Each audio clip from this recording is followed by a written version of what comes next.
Uh,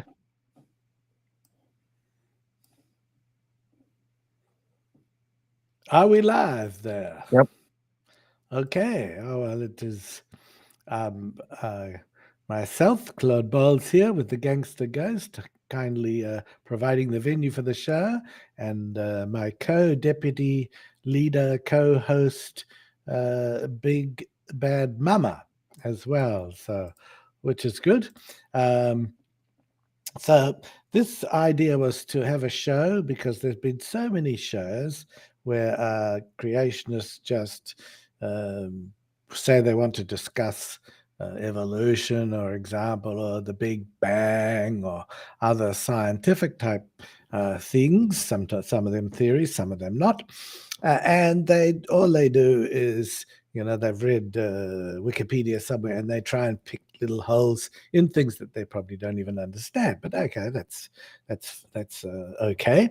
And so we thought that it would be good to host a show for anybody who wishes to come on, and let's hear about the evidence for special creation, and let's hear how scientific that special creation is. And of course, many of the young Earth creationists particularly moan that it isn't taught in schools, and yet they have to pay for it with their taxes.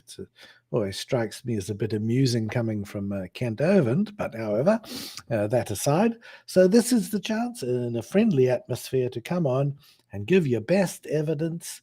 You can do as many as you like. Your best evidence, and remember, evidence is plural. You don't need to say evidences, that's ignorant. Best evidence for special creation. Over to you, Big Bad Mama. Okay.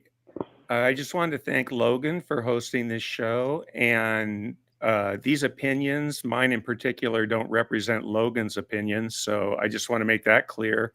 He believes in free speech. And so he's allowed us this opportunity to try to get evidence for special creation. I'll just, I guess I'll say hi to Deviant first. Hello. Hello. Hi, Deviant. Hi. And I'll go ahead and make some points if that's okay.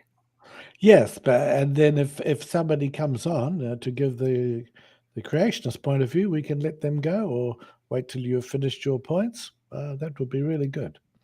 Okay. Welcome, everybody is welcome. This is a show where we don't say atheists only, or Christians only, or theists only. We don't do that. We're really open to learning and finding out. So thank you, Big Bad Mama. Right. So I just want to make it clear, kind of the two different sides of the coin we're dealing with. Evolution spans billions of years, of course, and it's going to be more complex and require more evidence than the Genesis account, which is basically 7 pages of the Bible. The entire natural history of creationism is in 7 pages of the Bible. They believe in a 6,000-year-old Earth, and we're going to talk about that. And they're Bible literalists, so which in my mind is a form of religious bigotry. It declares basically that a particular religious interpretation applies not to just to people of that religion, but to everybody everywhere, and that the religion of anyone who believes otherwise is wrong. I want to say that there's several sections in the creation account that defy current scientific understanding, and I guess we could get into those. A couple of things that I would like answered is how many kinds were created at the creation, how many animals of each kind were created, and where did those creation events occur on the earth? What did creation look like? If you were looking at it as an observer, what would that creation look like? I would like to hear an answer to that. I guess I'll leave it at there for now. And Deviant, I'll turn it over to you if you have any opening remarks. I really don't. Okay. No. I have a couple more remarks I'll make then. Oh yeah, sure. Go for it. Go for it. I might have something later, but for now. Sure.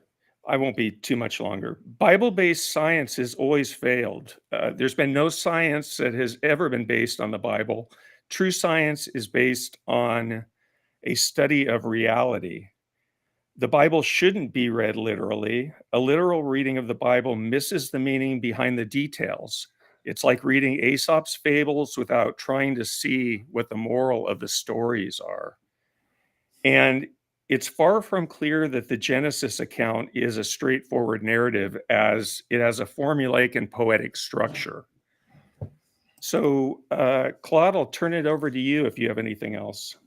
Yes, well, funnily enough, I was doing a bit of research for this, in the research department of my science lab, in other words, my laundry. And I was looking at, do all Christians think the same way on this? And not surprisingly, they don't. And a number of them certainly don't believe in young earth creationism or the literal interpretation of Genesis. And I saw one particular one that was very good, and it's called the top 10 biblical problems for young earth creationism. And this is from a Christian group. So that is really quite amazing. And they go through the Genesis, and they explain why certain passages simply cannot be taken literally. So these people are still Christian, and they obviously believe in the Christian God, but they completely debunk the idea that the earth was 6,000 years old. Interesting from a biblical perspective. So that's something people can watch if they ever want to. It's called Top 10 Biblical Problems for Young Earth Creationism. And the outfit that does it's called Inspiring Philosophy.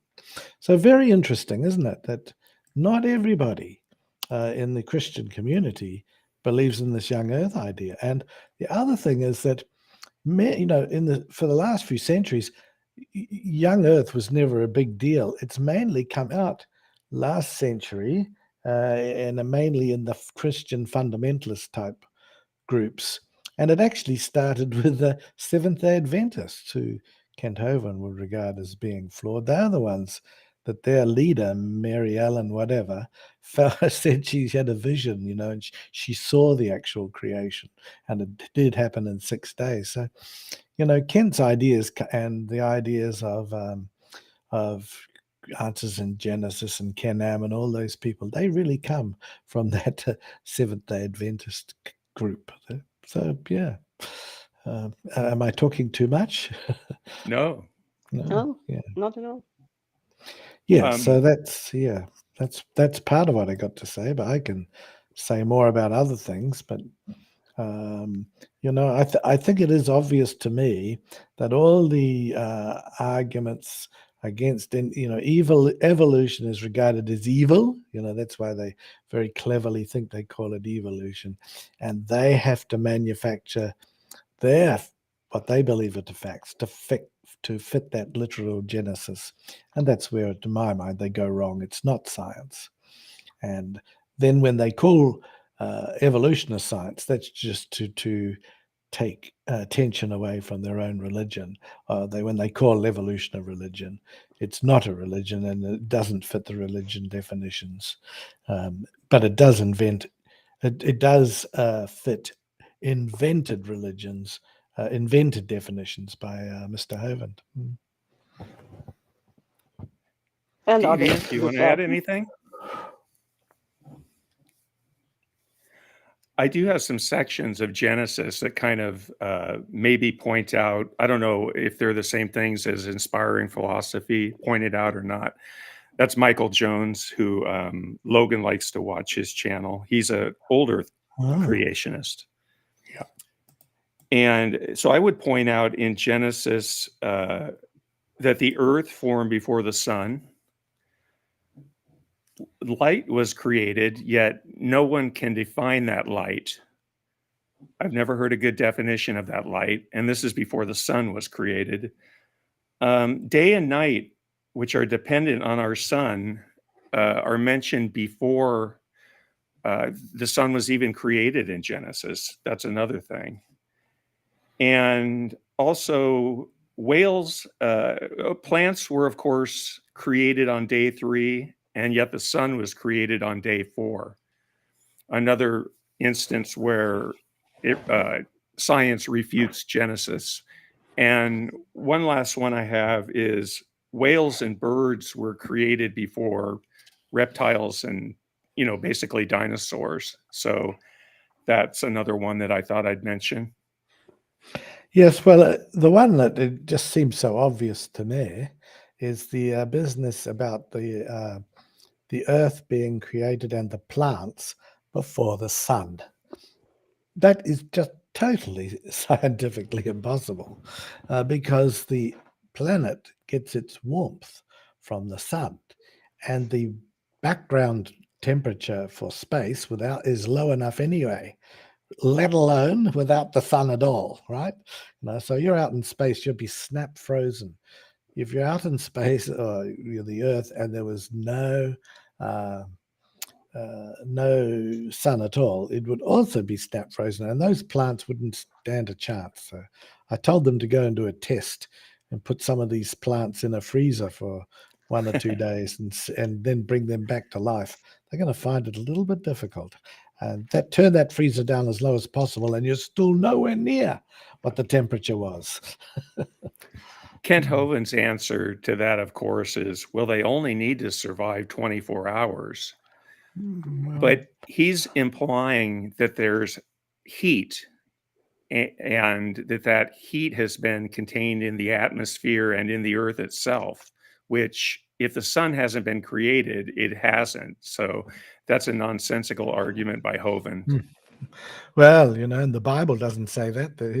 His own book doesn't tell us about that somehow there was heat. I would thought they would say that, and the earth was hot and it was good.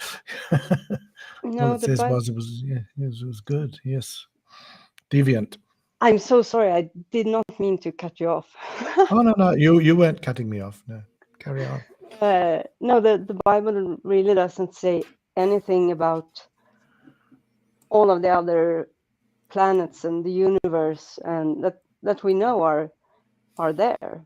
It only mentions the Earth, and then there's, if I'm not misremembering, a light for the day and a light for the night, which would be the moon, which is actually the sun reflecting on the moon.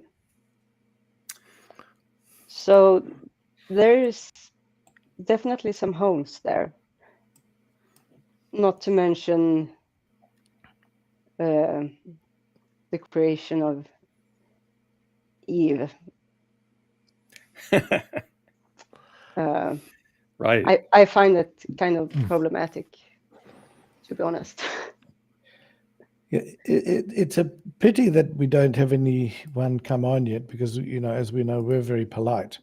I have not heard anybody on our side of the equation, because I'm not saying our side as such. I'm saying our side of the equation as far as favoring science over religion, ever yelling or screaming at anybody. We let them have their say, and yet they haven't come on yet. So I have something that I heard the other day when I was denied entry to Proverbs Guy's channel. Someone, was it Yasim, or who was the other one? Who's the one that's supposed to have some science degree? Yasim. Yasim said, well, if humans descended from monkeys, how are there still monkeys? I couldn't believe it when I heard that. You've heard that argument used by creationists, haven't you? Yes. Anti-evolutionists. If humans descended from monkeys, well, that's like saying, well, if children are descended from adults, why are there still adults? It is that stupid. I'm going to call it stupid. I'm not as nice as the rest of you. And, hi, Destin. Right. How's it going? Good. Oh, hi. Hi. So I will just finish this one off and then can hand it over. So that the first mistake is evolution does not teach that humans came from monkeys anyway. It says that we both have a common ancestor. But I'm probably getting a bit distracted because this is meant to be the evidence for special creation and not for evolution. So I will hand it back over to you, Big Bad Mama. Yeah, I just have one more point. I would just ask, where is the evidence, apart from Bible genealogy, that the Earth is 6,000 to 10,000 years old? In the theory of evolution, which we're not here to defend, we have multiple radiometric dating techniques of meteors, moon rocks, and Earth rocks. We have lust deposits that show a record of over 7 million years. And we have varves, which are sediment layers occurring in large lakes that can be dated and calibrated with C14 dating.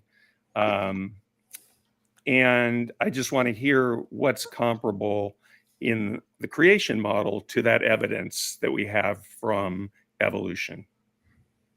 What you have is a long line of assumptions and presumptions based on the idea that somebody's too stupid to understand it anyway. Right? You guys are experts, so therefore I need an expert to interpret the data. So can we suss out what you mean by evidence? Is this evidence that takes a special mind to understand? Or is this evidence that the common person can understand? This is evidence that you understand and cause you to accept biblical creation. So whatever your understanding No. I haven't provided any evidence. The only evidence in question are the categories in which that you brought up. My question was tailored to those specific categories. And again, if I was to look at this data, could I come up with heads or tails of it with a common knowledge as of the average man? Or do I have to have special training from a bunch of people in white lab coats telling me that my perceptions of reality are wrong because I don't agree with them? Well, you're calling scientists saying that they're in some great conspiracy globally to put down people that aren't scientists. See, that's not an answer. Well, that's not an answer. You interrupted me. So scientists are there to provide data, and science is complex. So it isn't the scientist's problem if people can't understand what they're putting out there in their scientific papers.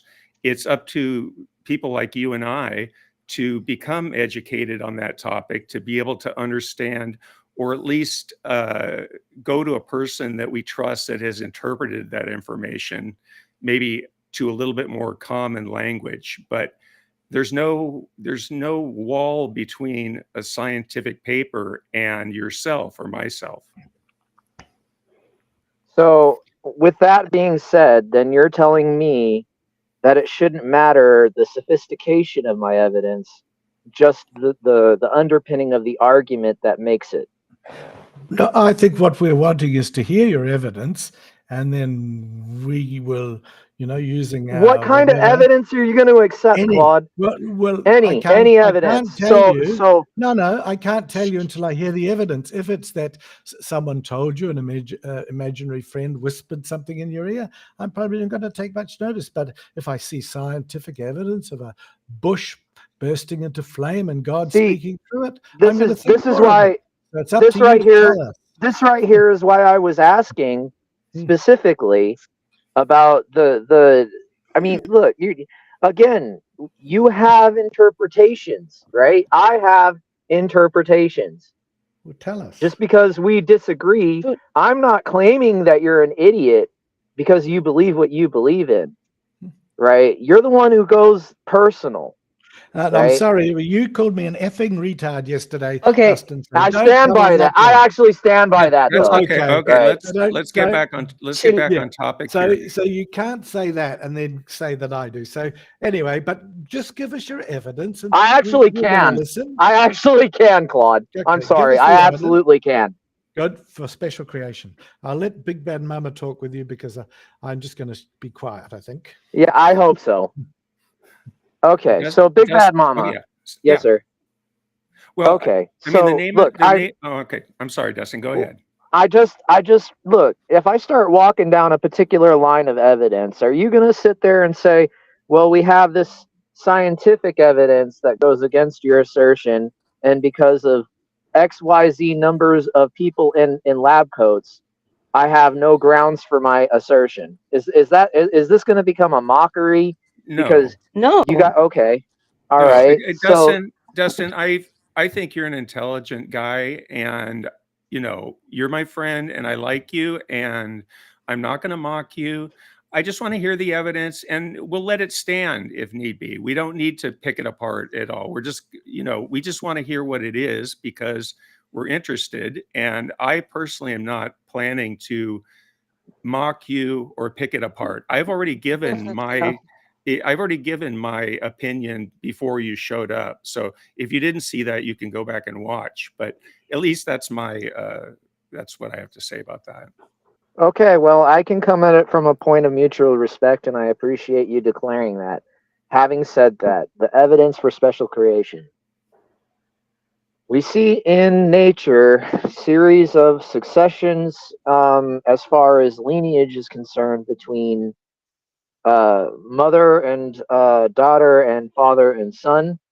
Okay, the patriarchy has a specific um, expiration, so we can presume that based on the number of people, right, and the general outcropping of the general expanse of the people over the geographical area, if it has been argued by people who are smarter than me, I'll go ahead and concede that you can work the math back to two original people.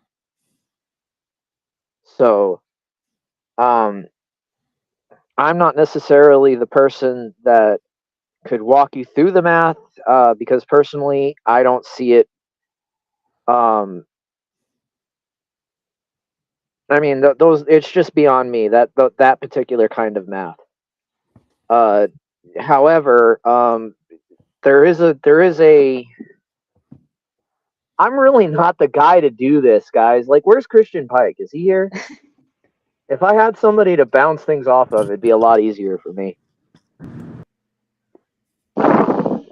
We have somebody here. I don't know who's down in the corner here.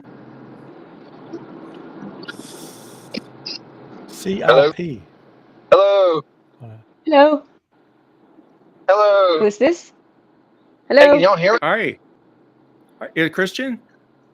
Can y'all hear me? Almost. Christian, Oh, there you are. thank God. Speak Can of the you Christian, hear and who me? shall appear? Yeah, a little bit. You're kind of breaking up, though. I'm sorry. I'm in my car, and so I got to use the phone, and my phone hates this software. Well, pull over. Hey, This is important. He said speak pull of the over. Christian.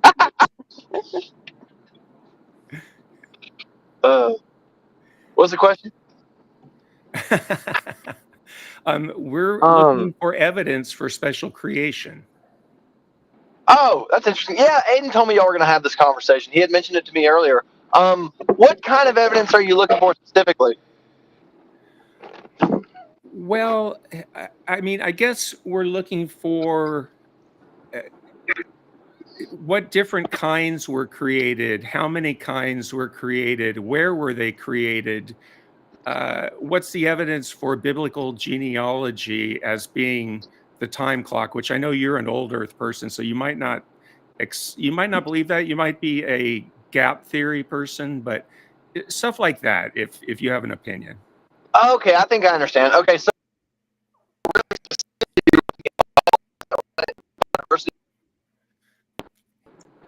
You're roboting. I'm sorry, Christian.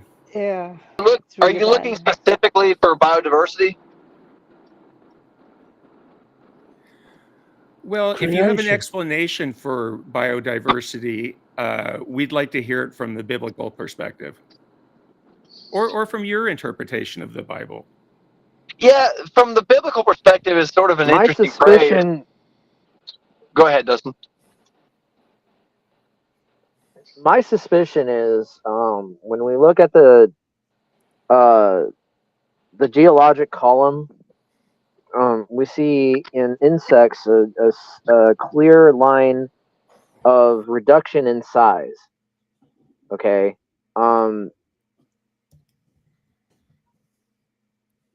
Yeah, I just don't know how to make anything out of that, to be honest with you. Like, I don't know. But we do know, we do know, Dustin, that during the Carboniferous, when we had the giant dragonflies, we had a very oxygen-rich environment during that time, which allowed insects to grow to a larger size because of their breathing. I'm aware. Yeah. So I'm that's aware. how I would address that. Not that I'm trying to pick you apart, but just give you my opinion on that. It's hard, man, because there's not a lot out there on this. Whenever you're dealing with creation science, it's usually in debunking, right? I mean, how do I prove to you that special creation is real? I mean, we have to rule out the fact that there was a story, because those people, for XYZ reasons, their testimony is not as valuable as a man in a white lab coat. Yeah, but I'm not looking for that. I'm looking for just what you believe, and what convinced you? What convinced you about it? Well, I'm convinced for a completely separate set of reasons. I've seen things that, I mean, there's no real explanation for it, and they're not. These aren't things I'm making up.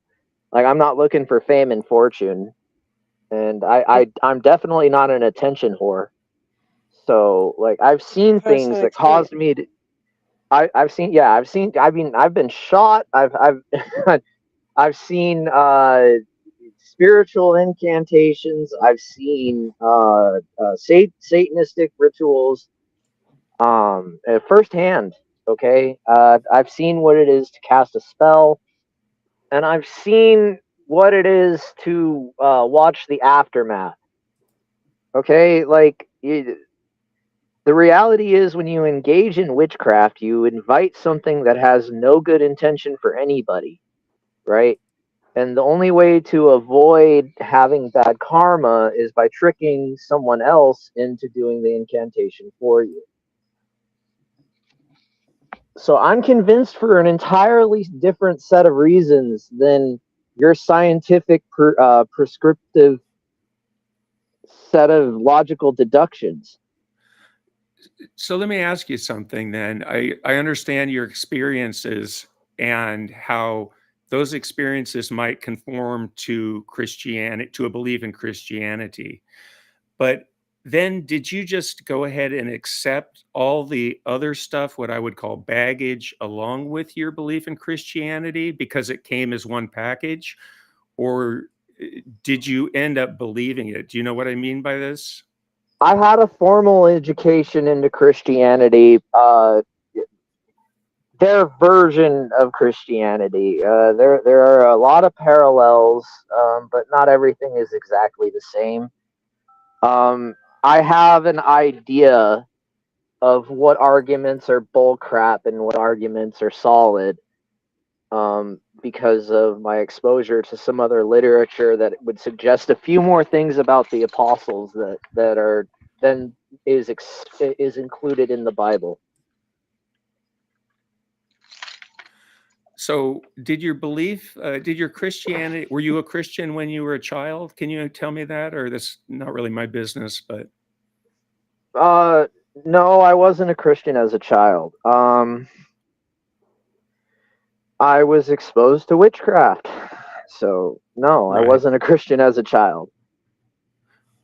So when you accepted Christianity, was it largely because of the New Testament and not the Old Testament? It had nothing to do with the Testaments. It had to do with seeing a demon face to face and understanding where I was going if things kept going in this direction, which is the same reason my mom rejected it. Although I don't necessarily know. I'm sorry. Although I don't necessarily know she went Christian. I'm not sure about that.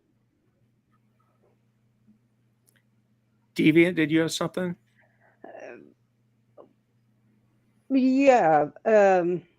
but what was it? Yeah, I think I was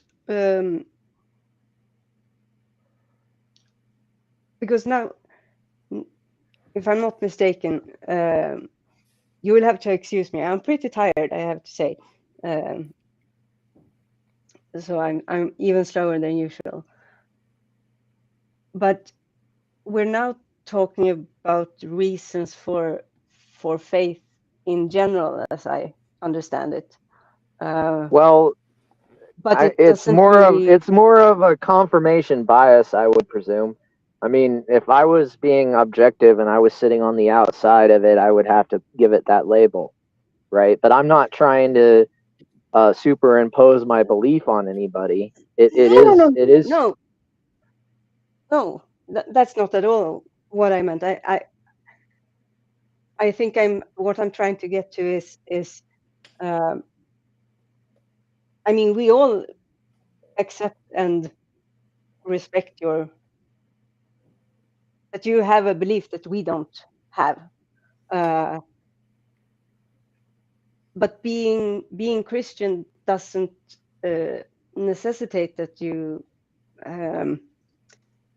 find a literal interpretation of the Bible, or of, in particular for this evening, Genesis account. So I'm a bit, and that's an interesting story, because there's a lot more to that Genesis account than there was just in the Bible. Okay, you know that Mary kept a book too, or not Mary, Eve kept a book too. You know that, right? Like, she had her own writing, she had her own system of education. Yeah, she did. I meant I didn't I didn't know. I never heard that. Is it in the Bible, or is it a separate book? Is it a book of the Bible? It's outside and around the Bible. She didn't write a Bible. She kept a journal. Okay, and when you're talking to Satan, the conversations go well beyond "Did God say?" There was more nuance to it. You have to provide something of value to an individual who has no concept of value. It took a little more finesse than that. Oh yeah. Sorry, as I said, I'm a bit extra slow today. I'm sorry. Yeah, I get what you're talking about. You're talking about the tree, right? The tree of good and evil. Yeah. So I mean, and this kind of touches on the conspiracy side. Now, look, there is a conspiracy. We can't get outside and around it. The only contention now at this point is, who does the conspiracy belong to? That's the only contention. Okay, I'm either a conspiracy theorist. I'm either a conspiracy theorist because I believe in something that doesn't exist, or you're a conspiracy theorist because you're wrong about your ideas. And I mean, we could assume a nefarious intent from there. I guess I would answer that, though, by what I said before, is the natural history that's contained in evolution covers billions of years and multi-disciplines of science. And so it's going to be very complicated and complex and interwoven, each strand of science supporting the other. But when it comes to the creation story, it's really down to 7 pages of the Bible, and that covers the complete natural history according to creationists. So there isn't that complexity. There isn't that evidence that has to be that we have to provide to convince you. Do you understand that? Do you understand? Well, I'm not trying. I am ready to be convinced, right? You don't have to try to convince me. I'm looking for the evidence. I've outlined what that evidence would be. I'm waiting to see the evidence. Okay, right? Like, can y'all hear me? I don't think. Yeah. Cool. Look, the issue with the scientific evidence being so complicated, it leaves a pause for a doubt in the layman's mind that for XYZ reasons you understand something that I don't understand, and it has something to do with your IQ. If you don't think on some No. level, that that breeds resentment in the mind of the person who doesn't understand, you're confused. Well, I understand where it might do that, but I think the difference is comprehending deep time and how scientists can comprehend deep time because they have different touch points during that time to go to understand deep time. And I think that's understanding is difficult for creationists because you haven't you don't accept those touchstones through billions of years in order to truly understand deep time. I don't think it has anything to do with IQ. It's just an understanding and an experience with deep time. The Humans, understanding is based on a consensus between people who make up industry terms that are undefined. You have your own independent language to talk about things and to describe things, and the knowledge is almost hidden. I have to go through 30 different papers in order to understand one, right? I have to have definitions, I have to have encyclopedias, I have to have dictionaries in order to for decipher sure. the data that's in one of these. Well, it's not necessary, right? All that No, but bull that crap is the is problem. it. No, see, like it's like 3 card Monty. Okay, if I don't want you to have the answer, I'm going to give you 2 faulty answers and pretend like there's one that's right. Look, the whole idea that you need specialists in order to understand deep time is asinine. And regardless of your platitude that it has nothing to do with IQ, that's not the issue because people like Claude will resort to that argument regardless, and it becomes a figment of ridicule. So it's not necessarily that creationists don't want to engage with you. It's that we see what happens when we do. Well, are you saying that But when atheists go to creationist channels that they're not treated a certain way either? Do you see me treating you a certain way? I mean, No, you could and I don't think I've well no, but treated I you a certain way either. well, but I can't speak on the behalf of other Christians.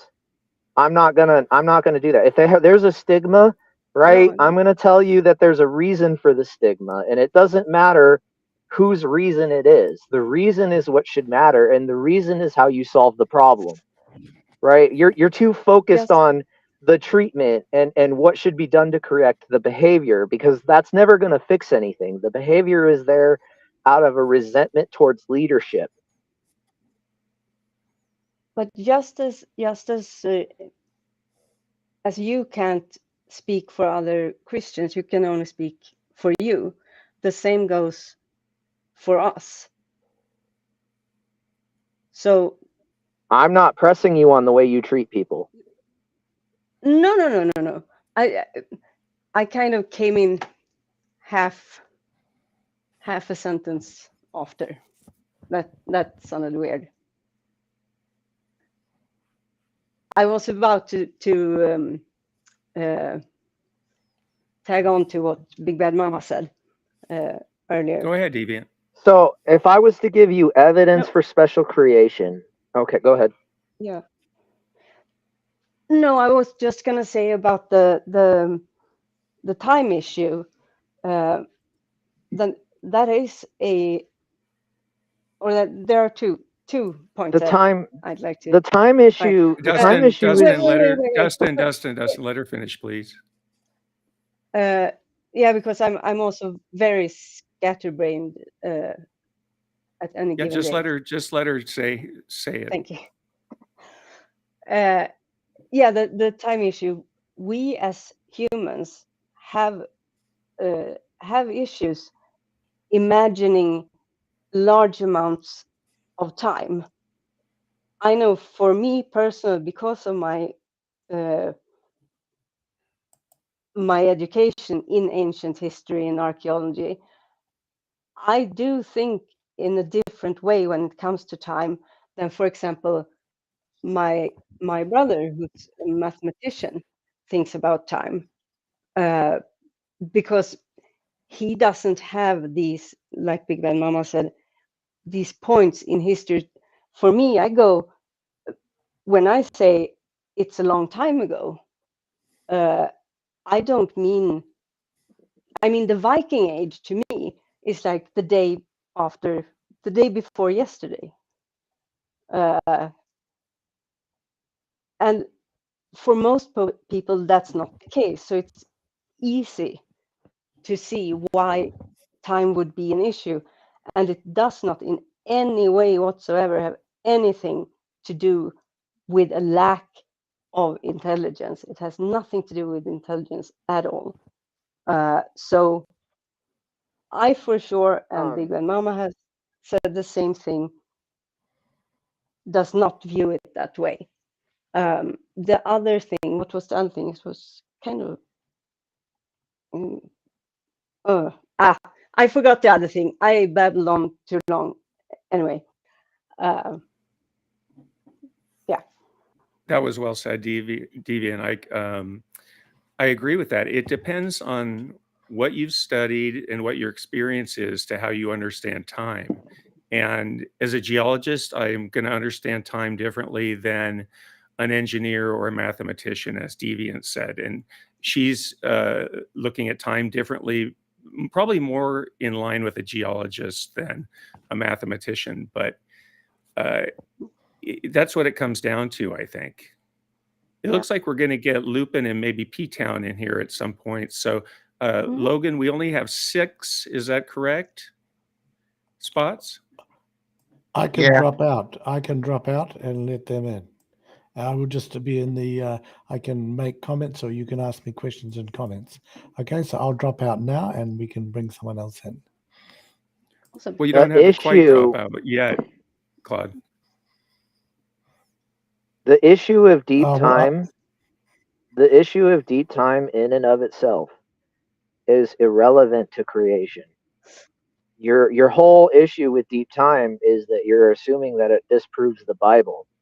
Can you show me? Dear God! All right, if you're just going to interrupt me, I'm just okay. That's exactly what Claude's argument is. All right, and that's the argument, the argument and the angle that I'm coming at this from.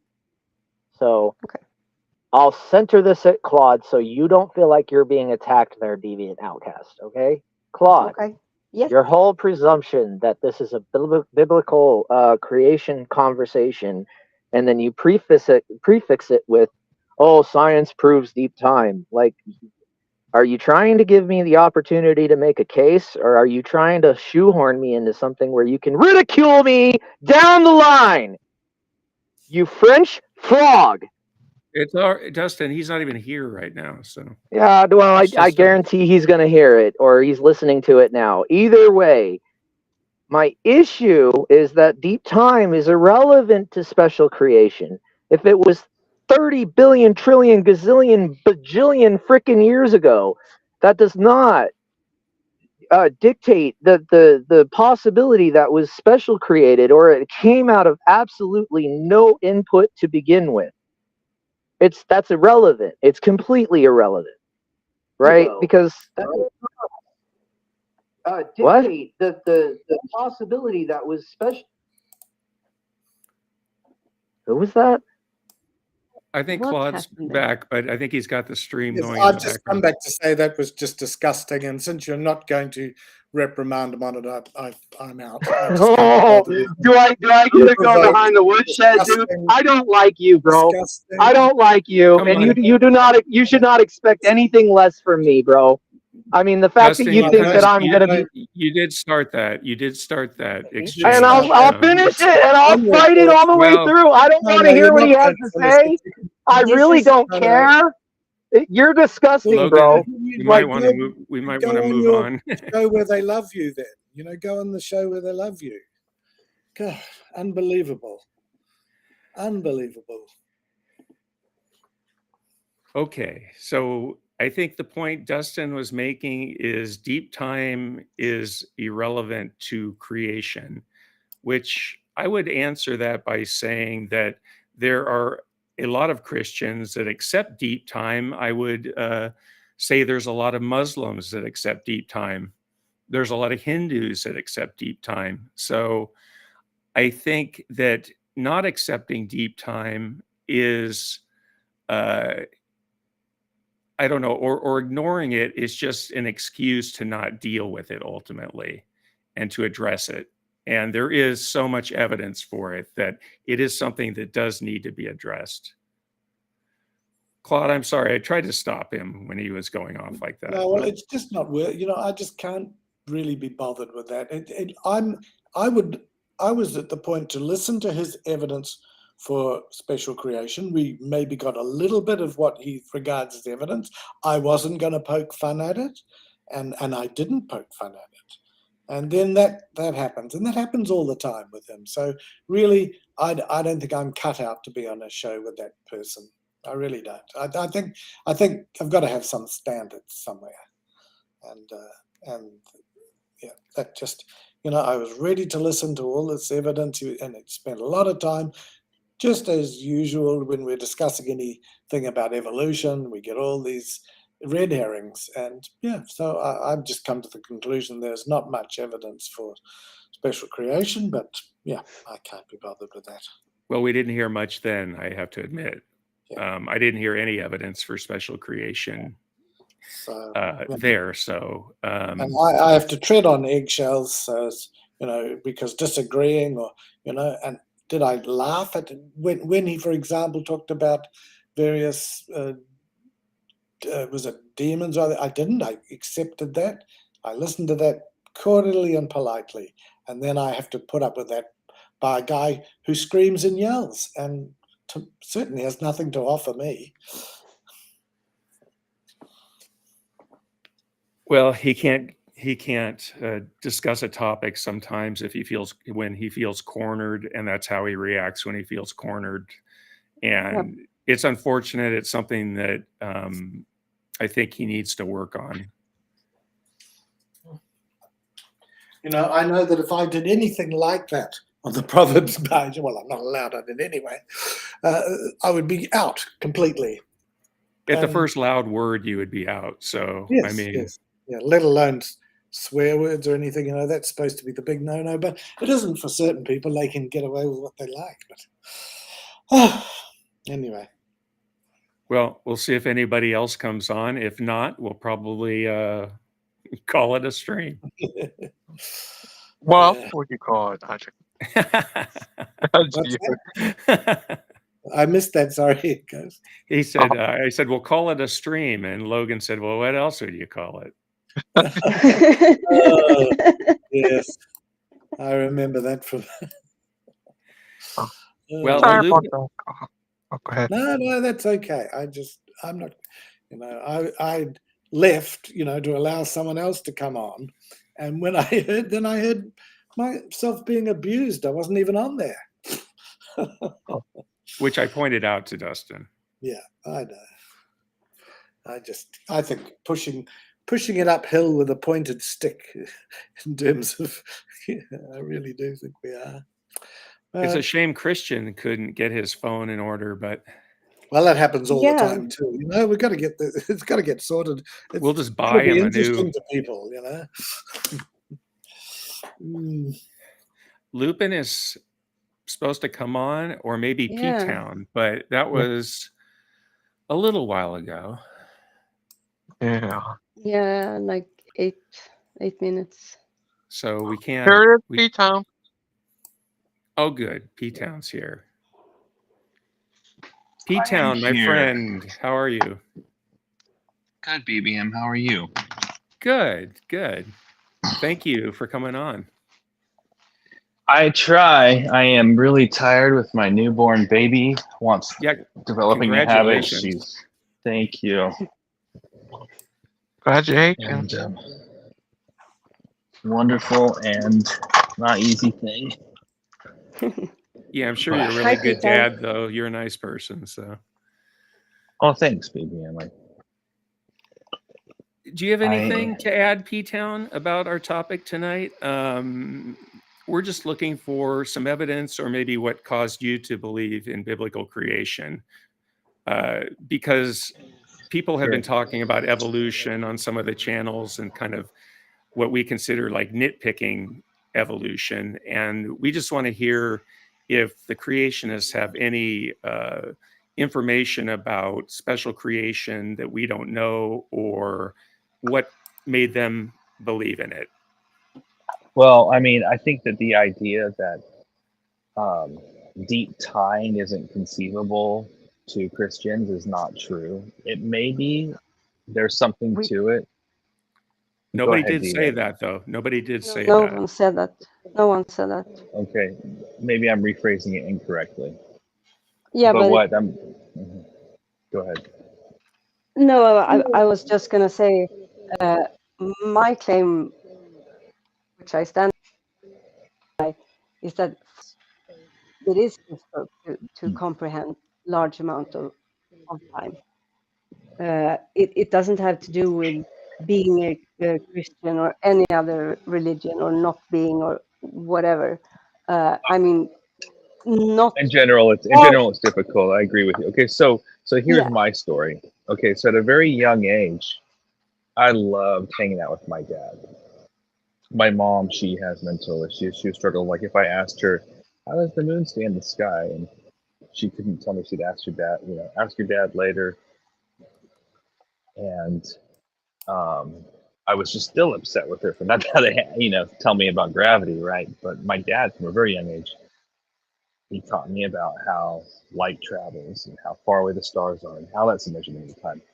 I mean, it's one of my first memories, right? And then I'm looking out into the dark, looking at stuff with the telescope, and then I'm thinking, you're talking about during the dinosaurs. So I think that the idea of how time is measurable and the amount of time involved, for me at least, it's still, deep time was a thing. It was becoming a biblical literalist in the sense of a young earth creationist that was way more tricky. Now I'm in that court for a whole bunch of reasons, but maybe I'm an anomaly. But may I then wait? I have to adjust my headphones. You just said that becoming a young earth creationist was much more difficult to kind of, I don't know, accept the idea or whatever. Yes. But you, yeah, but you obviously did. So what? How? what convinced you? Did you? Sure. Yeah. Well, I mean, well, first you have to face the facts, right? But like for example, when it comes to light travels at a speed. This is a relatively recent thing. And you yourself, D-Man, right? I think that's your name. Yeah. That look at things from a large time scale. Well, at least you can appreciate the history of science then. The concept of light traveling at a speed and the significance of it historically from a scientific perspective is significant, right? Instead of being instantaneous, for example. So this simple premise that I'm trying to propose is a baseline for a framework of beliefs that very few people can comprehend. And, especially when it comes to the compounding significance of it. What I'm trying to establish is what I'm trying to establish is if you look at it historically, it's a battle of paradigms. Even now, this age, maybe you and I, if we talked about other fields of science, we can clearly point out the paradigms that exist within these different organizations or different groups and frameworks, and it's about trying to find out. Okay, yeah, right. So I mean, even for BBM, who's I didn't know you were a geologist. If you go to, you can look around. I mean, you go study a field for 8 years where you pay a bunch of money and you're trained by people and you all have to think alike in order to move up into this imaginary pyramid of hierarchies, you are going to be indoctrinated to believe something. Otherwise, you're not going to want to convince yourself that it was a waste, right?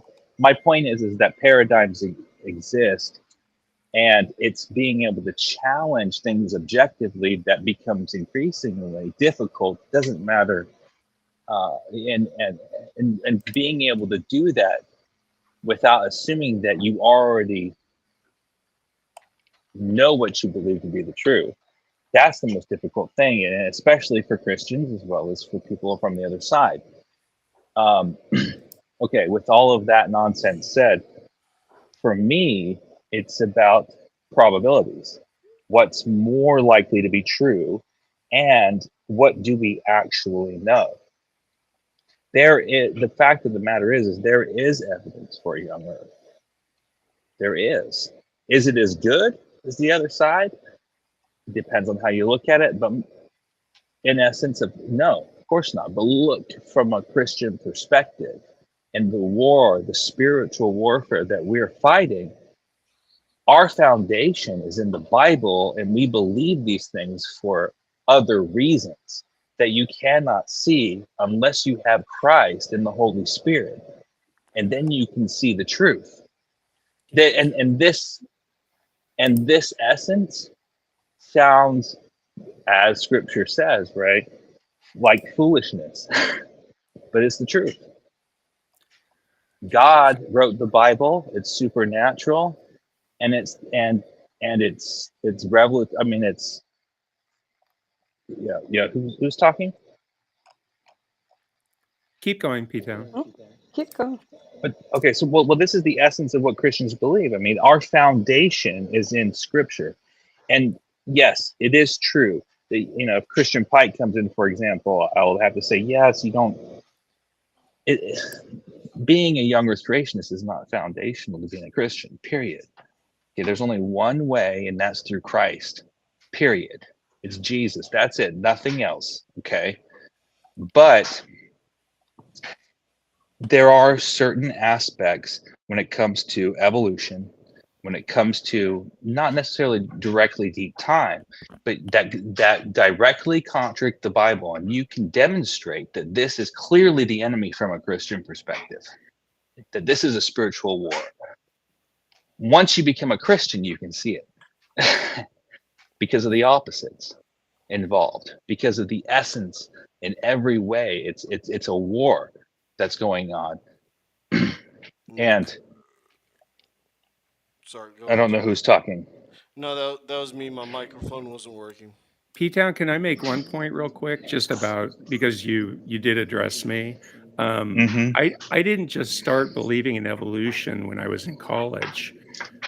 I've studied science almost my entire life, as I can remember, and I went into, from early on in high school, I knew I wanted to be a geologist because I'd studied it, and I made my own study of it. There was no other geologists in my family or anything, so I was not indoctrinated by college as you. I mean, I might have been, but if that's the case, I indoctrinated myself before that, which I can't see how that's possible. But I just wanted to make that clear.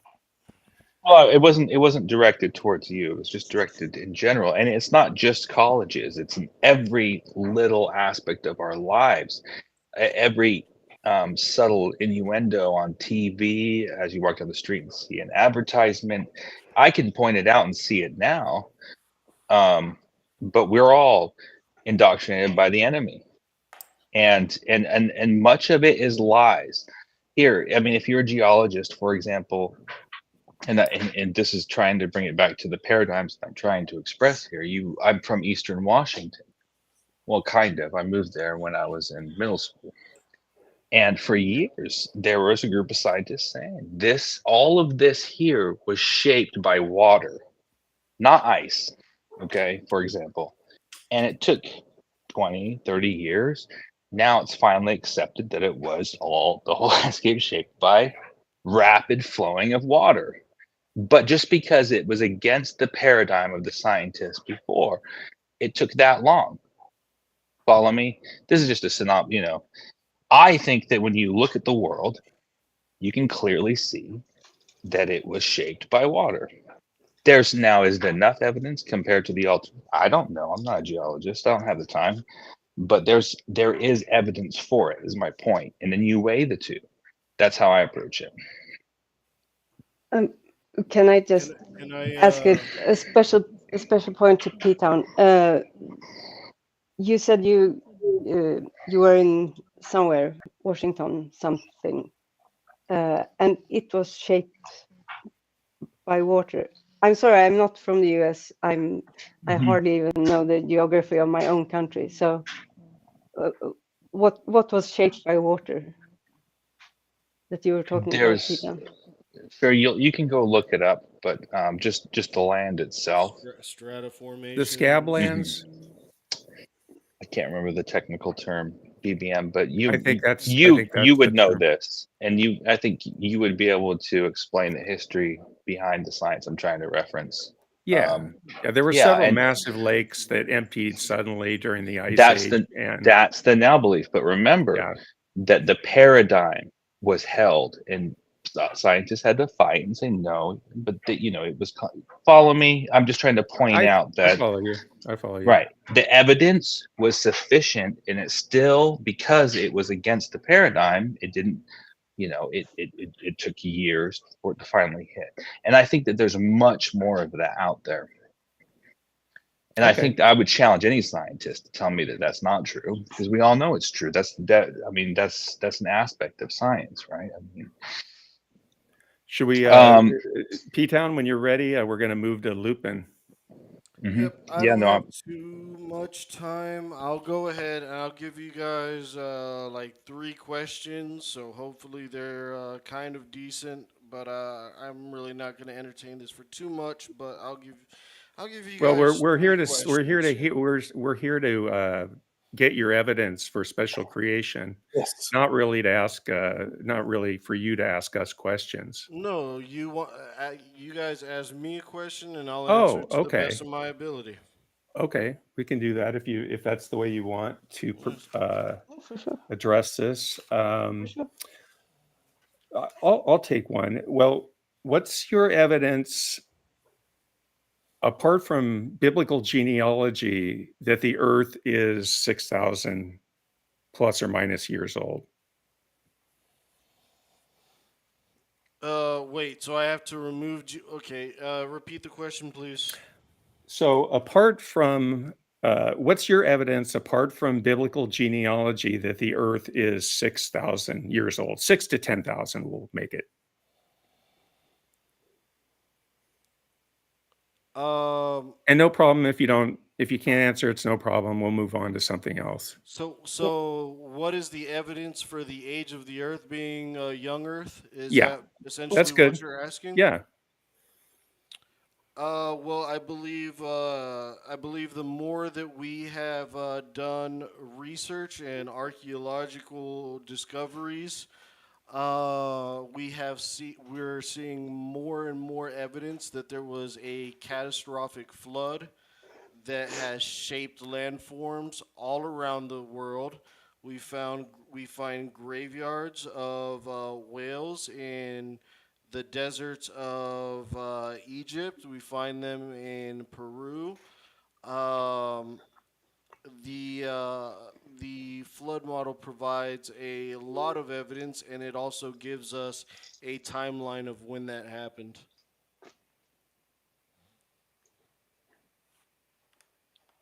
Yeah. Lupin, can you turn your microphone up a little bit so we can hear you a little better? Can somebody else turn my mic up here? Because I don't know. Logan, can you try to turn Lupin up a little bit? Maybe it's just me, but he sounds a little. No, sounds a little low. Yeah, he's pretty low. But I have.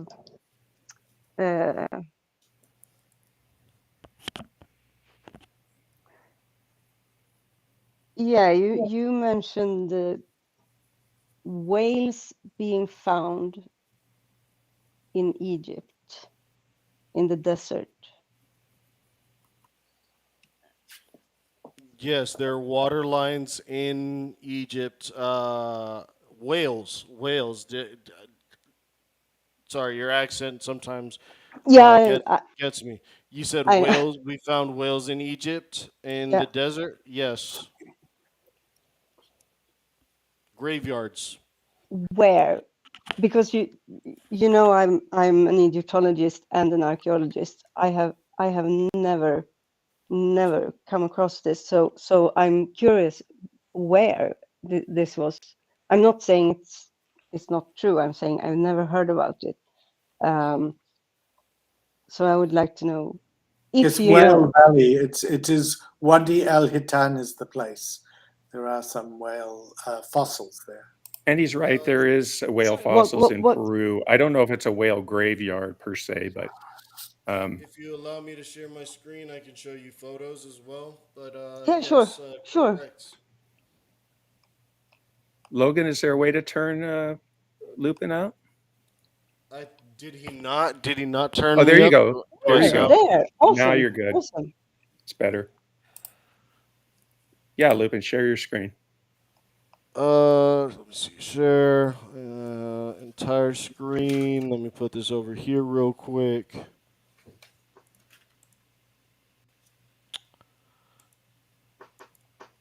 Oh, screen two. Share. Okay.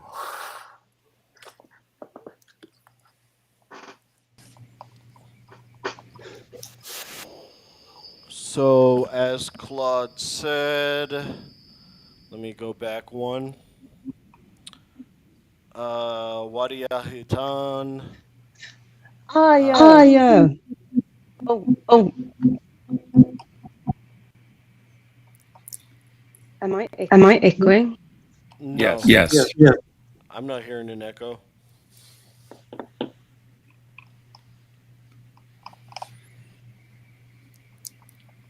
Is it me? It Okay, might be I me. have I to had to move I have my to go, mic. everyone. I know you're going to address this. Okay, I have to go, everyone. I know you're going to address this. Bye, P Bye, Town. P Have a Town. good one. Have a good Thanks one. for coming Thanks on. for coming on. The echo's too much. Yeah, See, yeah. There is a There is The a echo's bad too bad much. echo. see, Oh, wait a minute. Hold on. guys. Did that? Let me see. That probably fixed it. I had YouTube open. I didn't have it Yeah. unmuted. Yeah. Oh Oh, no. no. Still hear Still it. hear it. I still have an echo.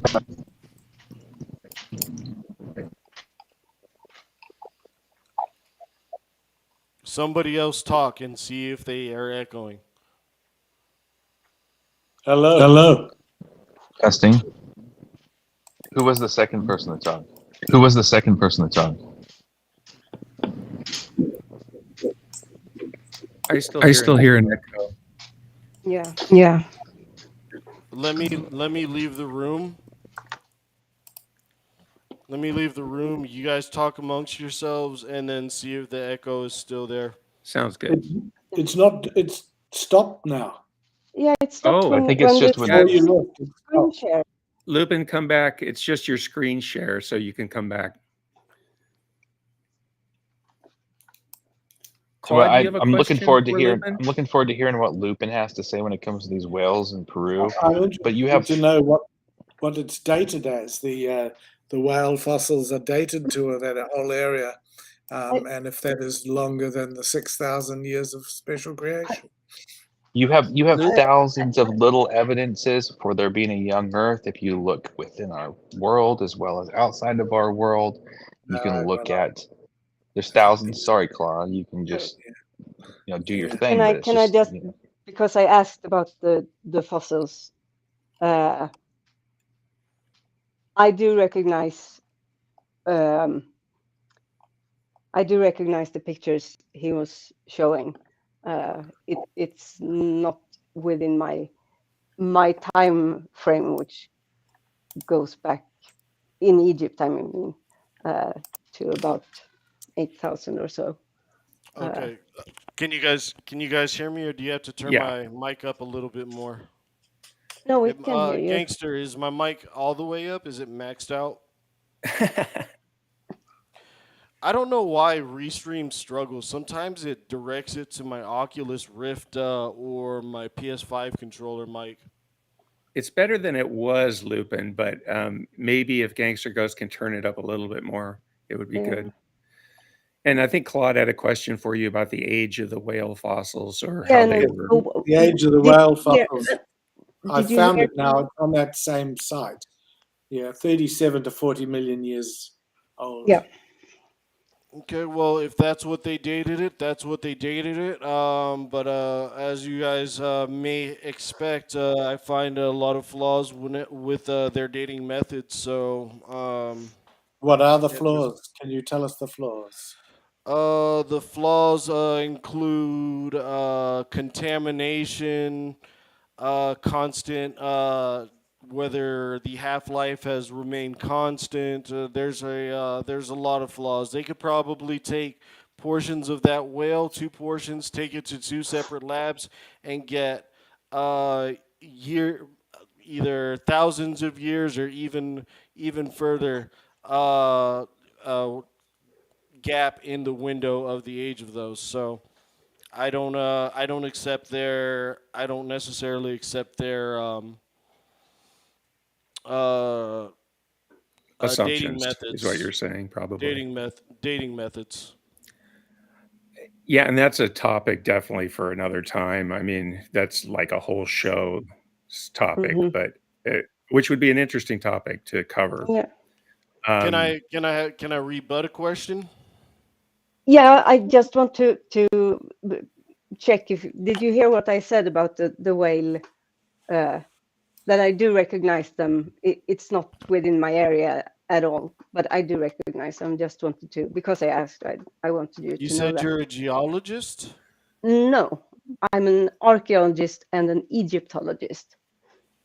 So, I mean, those fossils ended up where they are, of course, because of uplift of the topography in that tens of millions of years. So we've had, Mount Everest, the sedimentary layers on Mount Everest, of course, have marine fossils showing that those layers were at sea level at some point before the Indian tectonic plate crashed into the Eurasian tectonic plate and created the Himalaya mountains, which was not an instantaneous, they're still rising to this day, but it was not an instantaneous creation of those mountains. But so that's how I would counter that the whales are found in Peru or in Egypt. I'm not sure what elevation they are in Egypt, but that's uplift of the topography happens. Well, you started off your statement with a statement, and I can't take your statement as fact. That may be your theory. That's okay. It makes much more sense for me that us being in a water planet, that there was a water-based global catastrophe that ended up putting these fossils at where they're at. And that it also includes the marine life, which if you're referring to clams and mussels and shell life on top of Mount Everest, which I believe is even more stronger evidence for the global flood, which would have happened very quickly versus the millions of years that you guys need. So is it your position that those fossils ended up there because Mount Everest was pushed up tens of thousands of feet all at once, or because the floodwaters covered that high over Mount Everest? Well, during the flood, the fault lines that we see erupted. Those would be the fountains of the deep erupting, and that will cause mountains, which you will see how mountains have this kind of wavy form, like they're being compressed like an accordion.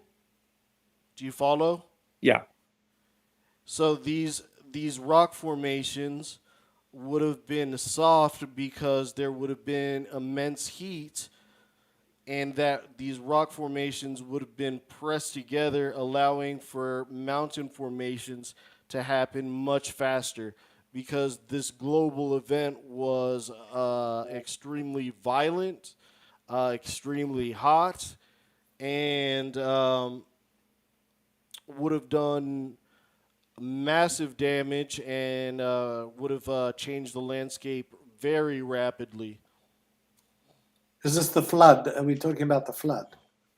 Yes, the How flood. come? How was it hot? How was it hot? Yeah, you said it was extremely violent and extremely hot. Yes, because underneath our mantle we have molten lava, so there's gonna be a lot of heat, and also there's gonna be friction, and there's also going to be slippage of the what's the word that I'm looking for? Um, Fractures or faults of or the plate of the plates, you know, the right? plates. They're Okay. gonna Oh, the they're gonna tectonic. over Right. they're gonna overlap and cause a lot of friction. So I believe that the young Earth model, along with the flood, really has a lot more evidence that it took a lot of water over a little bit of time, versus y'all's claim of and deviant. Should I say Big Bad Mama, Claude Balls, and Gangster Ghost, and uh, Aiden, even though he's not here, so I exclude you. What's that, Lupin? I don't understand. Oh, I don't want to say you guys, and then Oh, okay. deviant say, "Well, I'm here too." I won't. Yeah, we won't say that. Okay. Well, yeah, I I mean, think it fits a lot. It fits a lot better with the young Earth creation and the flood model. Okay. It's hard to know where to go with that because, I accept plate tectonic theory because we can see and measure the plate movement right now very accurately with GPS. And we see that the Himalayan mountains are a relatively young mountain range, but we're talking about, tens of millions of years ago. And we still see that those mountains are uplifting because they are young mountains, and that the Indian plate is smashing into the Eurasian plate. And those mountains in particular are not near a coastline, so they're a little tough to explain. The Appalachians, on the other hand, were once like the Himalaya mountains, but now they're an old mountain range. And so when you look at the Appalachian mountains, they're very rounded and eroding, and they're not actively growing. So the mountain ranges that we see are very well explained by plate tectonic theory, and we can measure the plate distances or the plate velocity rates at this time. So Sure, I would agree with you that plate tectonics have something to do with it. However, I think it happened at a much rapid pace. If it would have happened at a slower pace, and I think it's kind of crazy that you say that, what was it, the Himalayas or Mount Everest is a yeah, young one, and then also wanted to tag on millions of years. I think that's kind of ironic, but also we could see that between these layers, there's no doubt that there are layers. No one is debating that there are layers. There are layers that we see. They're all the The same age. Is that what you say? They were formed rapidly, yes. And if they were separated by millions of years, there would be also things like we would see layers of dirt in between them because dirt would build up. And we don't see that. It's just rock on rock on rock on rock. no, we definitely do see paleosoils in between layers. I mean, you can look that up, paleosols. In terms of like each of the layers, I would say that, each layer has its own group of fossils that point to a specific ecosystem that was around at that time. So the consistency of the fossils that are found in a particular layer match the mineral composition, and basically the grain size even. And so if you had fossils forming in a beach environment, you would have a sandstone, you would have clams, you would have, maybe some sand crabs or what have you, different organisms that live at the beach. So those layers aren't just random and jumbled like you would get in a catastrophic global flood. I would just say that.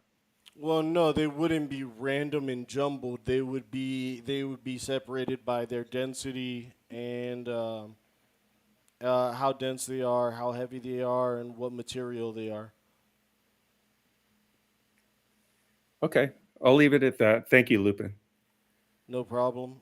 Does And anybody else have a question or Lupin, you got to go, or do you want another question? Or no, I'll give you guys. Like I said, I'll give you guys 3 questions. Also, I mean the trees that have been petrified that penetrate through these layers that people claim are millions of years is also something to be looked at. Well, in terms of the polystrate trees that you're mentioning, geologists do understand the formation of those fossils very well. And they do not claim that those layers are millions of years old. What we had was a particular tree with regenerative qualities. And if you had a rapid episode of sedimentation followed by a period of slow deposition, you would have the tree, you would have the layer form, then you would have the tree grow up through the layer, then you would have low deposition at some point, then you would have another, perhaps a local flood, deposit another layer, the same thing would happen, the tree would regenerate, so on and so on. And this could take hundreds of years, maybe, or dozens of years. And at some point, the tree would die, the top would rot away, and you would get other layers that would cover the top of that tree because either, the land is subsiding or the water levels rising. Either one of those things could happen. So we do see polystrate trees forming today in the Mississippi River Delta and in marshes, also in volcanic eruptions as well. So I would answer that in terms of formation of polystrate fossils. Well, here's the I thing. That you guys whenever I say you guys, scientists are saying and geologists are saying that these layers form slowly over time over millions of years, yet we have trees that are going through multiple layers. I don't understand how that can be possible. And on top of that, a lot of these trees are actually upside down, meaning they had to be uprooted. But not all. A lot of them had very delicate root systems that were preserved as well. And in terms of geologists don't believe that all layers took millions of years to form. I mean, we believe in catastrophism to a certain extent as well, but more of a local catastrophism, volcanism, or a local flood. So layers can be laid down relatively quickly. And I wouldn't, generalize that geologists are saying they took millions of years. Well, But I appreciate that. can I the fault that I see with your logic on that, or your saying on that, is that we find these not all in one spot. We find them all across the globe. That's it. But Deviant, That's go ahead. true. yeah yeah but I was now we have talked about um, geology and um, fossils and the dating methods used in archaeology and so on, and paleontology, I suppose. Uh, but none of that is really evidence for special creation. So my question is, How do do you they have relate? some? No, more like what? Because it's one thing to say that, okay, I don't accept this view, but it's another thing to say I do accept this other view. You could say I don't accept either of them. So I'm curious, what makes you personally accept the creation model? For I'm guessing you're a young Earth creationist, right? You didn't you are? I'm a young Earth creationist. I'm Yeah. not willing to die on that hill, No, sure. but the Bible does say that there was a global flood, and God created that global flood. So therefore, um, it was a event that happened due to a divine creator. Okay, okay. That is my answer for that one. Sure. Can Awesome. I ask, do you think that dinosaurs lived alongside man? Uh, in a young Earth model, yes.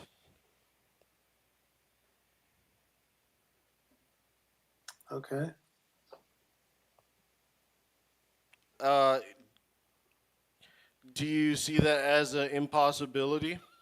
Yes, I do. Okay. I'm Are not sure if you? they saddled them up or something or used them. I know some young Earth creationists think that they rode them, but I think that's probably even more extreme. Well, we have maybe Deviant could help me out with this, but if she's into archaeology, we have ancient depictions that are carved into stone of people drawing dinosaurs and large lizards. Some may also call them dragons, and it is kind of hard to draw a dragon or a dinosaur if you have no idea what a dragon or dinosaur looks like. So these are the Ica stones, right? There's a number of them. There's some in Egypt, some from Samaria, some from Babylonia.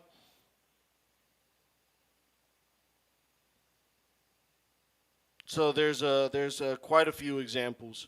There's a lot of Babylonian. There's a Babylonian uh,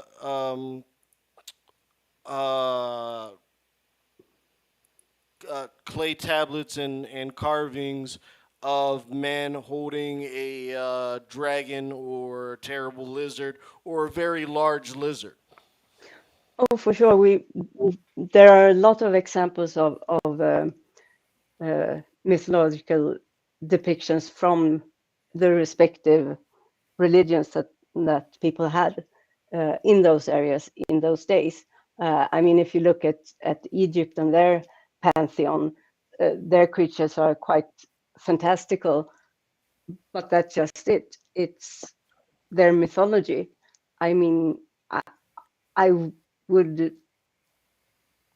I would dare to say that no one here really, or maybe I'm wrong, but there is no such thing as a man with a falcon's head or a Cat said.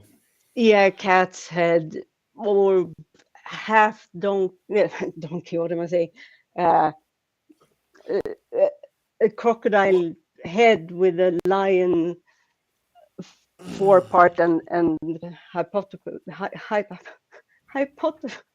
Oh my goodness! Hypothesis? Oh, Hippopotamus. Hippopotamus. is that all you Yes, want for Christmas? that's all I want for Christmas. You're gonna have to wait till next year. I'm sorry. Dang. Uh, well, see, that goes. Okay, so whenever we get images of that, that goes those are pre-diluvian. Um, Yes, Grandma. those are pre-diluvian. Okay, so after the flood happened, the races spread out through the lineage of Ham, Shem, and Japheth, and those created the races that we do now.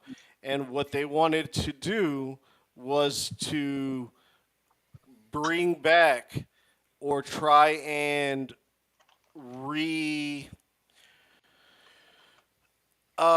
reestablish how things were before the pre-diluvian era, which the pre-diluvian era is a extremely complicated thing. The pre-diluvian era can get very complicated and very spiritual. So it's more complicated than the space shuttle, I believe. a lot of things are more complicated. That's right, Claude. You're absolutely right.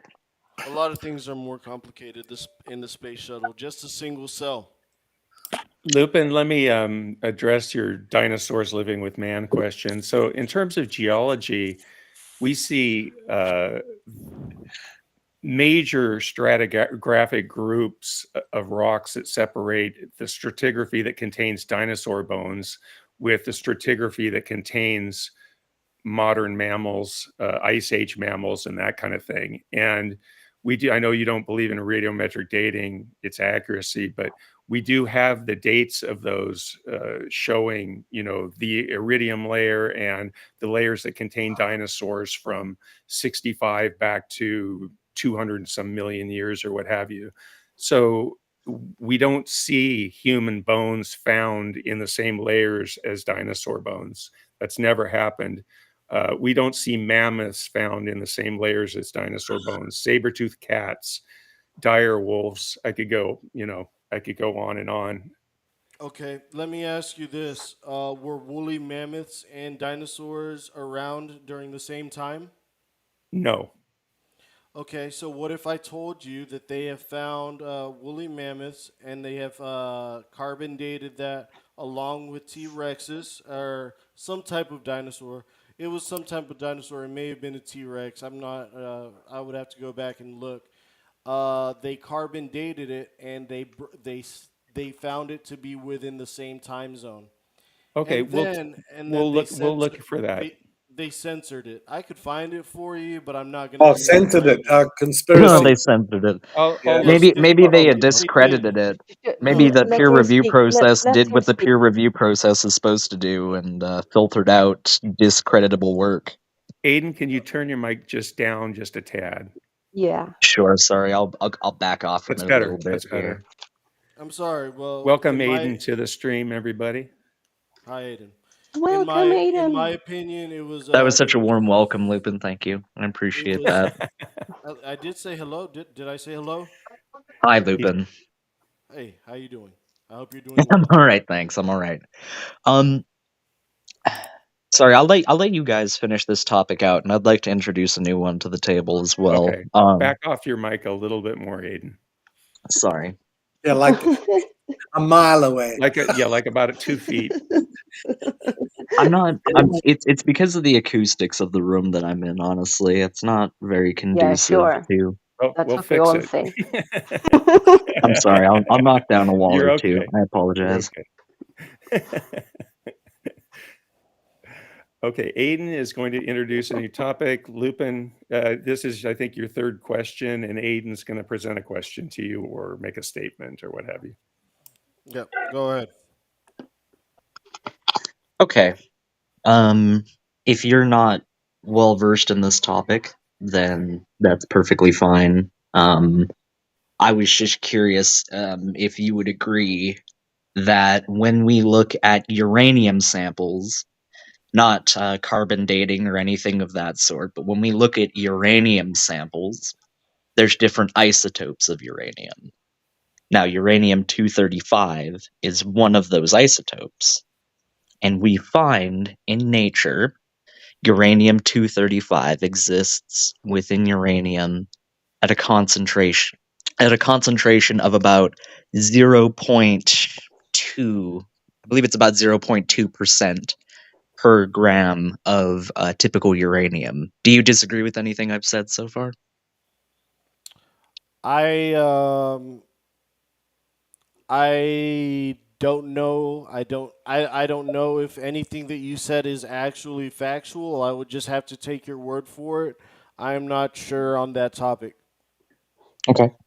You try something Um, else. no.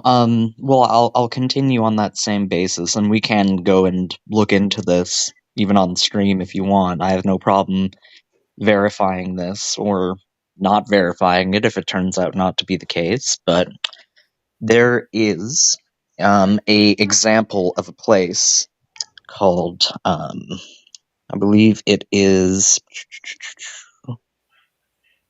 Koba. I think it's Koba in Gabon, and in 1972 it was, or sorry, Oklo.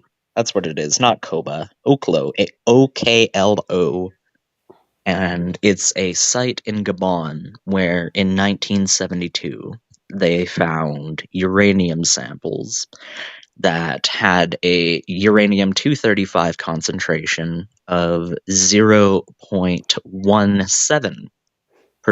Now, that's a 0.03% difference, and I'm sure that doesn't seem like a lot. But if you look at any other uranium sample anywhere else in the world, even if the ones that we've extracted from the moon, you'll find that it's consistently 0.20% concentration. So, in 1972, a problem arose with this, and we had to discover why an aberration like this existed.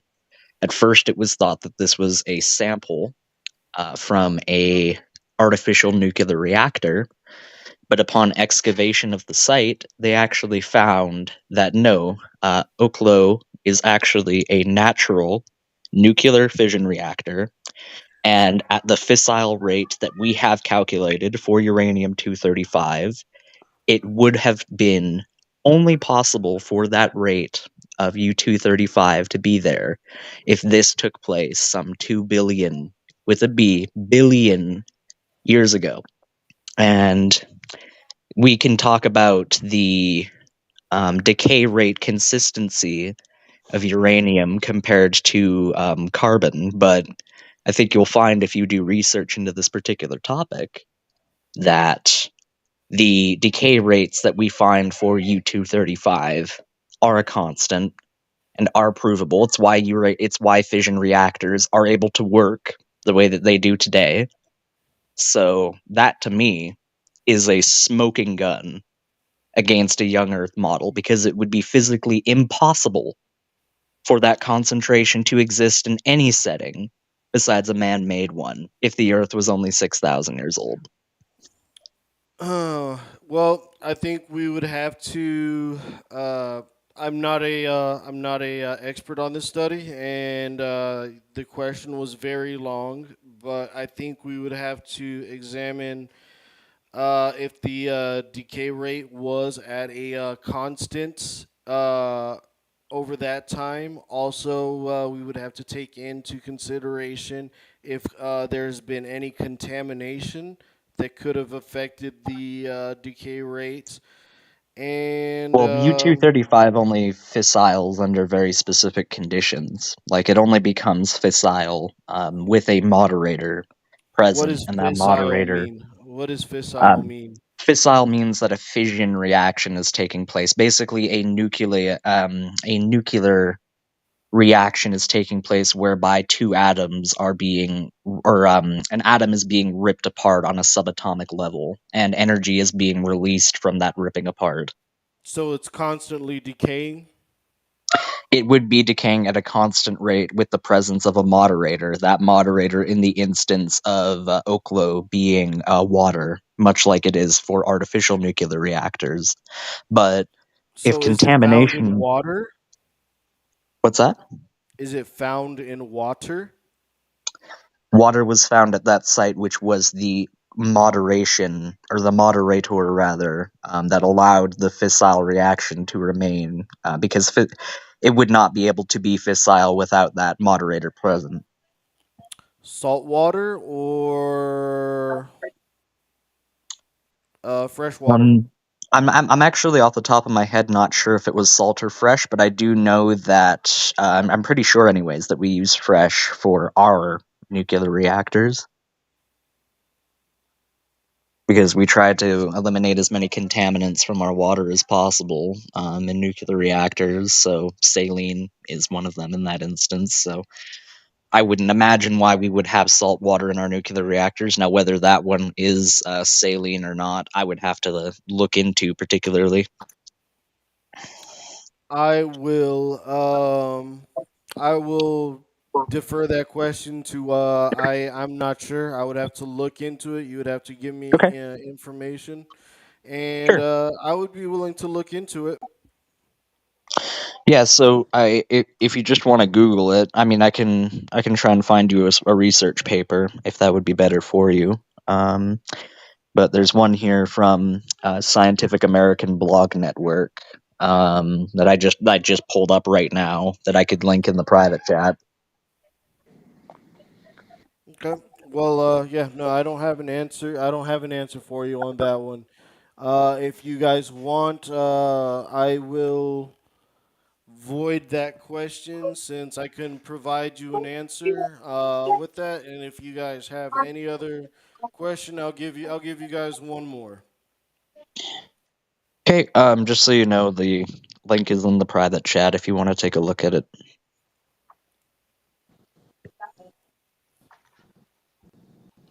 And this is from Scientific American. Okay. I have it open in a window. I'll check it out later. All right. Sounds good. I think you'll find it's quite fascinating. I thought it was quite fascinating. This was one of my answers I gave to a creationist when they asked me if I could provide evidence of any sort of intelligent change, so to speak, as they put it, that could occur on Earth independent of a mind. And I think this is a perfect example of real meaningful change occurring on quite an advanced level without any sort of intelligence present. So I thought it was interesting for that, and it also served to be a interesting talking point in this discussion as well. Right. Yeah. No, you brought up a very complex thing, and I'm not the best person to talk about that. I would have to do some study on it, and and look into it. I actually have to use the restroom real quick. Give me about like 3 minutes. Oh, running away like oh, I'm joking. I'm joking. Use the restroom. It's fine. Yeah. My catheter is not installed right now. Well, you got to get that 3 minutes is installed. I got my catheter installed when I got my satanic Mark of the Beast microchip installed. Hey, Aiden. No, I'm not going to mute my mic while I speak, Christian. I was just gonna say, like, we stay bow. I mean, What was that? nothing. I'm just carrying on foolishness. I can't contribute, Aiden. Well, you're doing a really good job so far, Christian. You're doing a bang up job. Really, I was just my only 3 minutes is highly efficient to use the bathroom and return. I would say, I imagine it's a number one considering he mentioned a catheter. So hey, with a 2-minute hand wash, that is quite efficient. I'd have to agree with you. Oh, there's certainly no hand wash involved in that timeline. I had a roommate who would do that. They would never wash their hands when they use the washroom. The washroom, British. Yeah, closer Yeah, to man. British than I am to you filthy Yankees. You know what? Christian? The American population didn't have a population that was majority American born until like the 1830s. So I think you might just want to watch what you're saying, considering it was a little bit before the 1830s that we kind of trounced your asses. Yeah, that seems like a really relevant fact to any discussion. Well, it was about as relevant as the fact you brought up at the beginning of the discussion, so I figured I'd just, keep the character of the conversation alive. I didn't come here to bring up facts, Aiden. I came here to nitpick. He came here Well, to talk we about choose Coke. truth over facts here, Christian. You should I heard know that. something about that, yeah. All right. You guys got any other questions? Yeah. Yeah, well, I'm not gonna ask that. That's mean. It's mean. I can't have a question. I can't have one question, Aiden. You're not allowed. Like the first question. Logan, can I have a question? No. Say no, Okay. Logan, or your stipend isn't coming in this week. I heard him say no. Dang. Your stipend isn't coming in this week if you say no. All right, proceed, Aiden. No, ask your question, Christian. Lupin, what is your personal understanding of parameters of kind? Those that can bring forth after their own kind. Okay. Well, follow-up question. Do you believe new kinds and or subkinds can be generated through genetic isolation? Repeat the question. Do you basically that new kinds that were not interested in the beginning of creation came to existence through some biological process? Like, for instance, there are animals that are very closely related that because of genetic isolation and drift can no longer reproduce, which is the definition of kind. So would you believe that things could be considered new kinds if they reach genetic isolation, they can no longer reproduce together? Are you talking about like the squirrels? Well, just any example. I mean, we'll do. There's a gajillion. I believe if you can introduce the sperm to the egg and it can bring forth, it could bring forth. Even if they're isolated for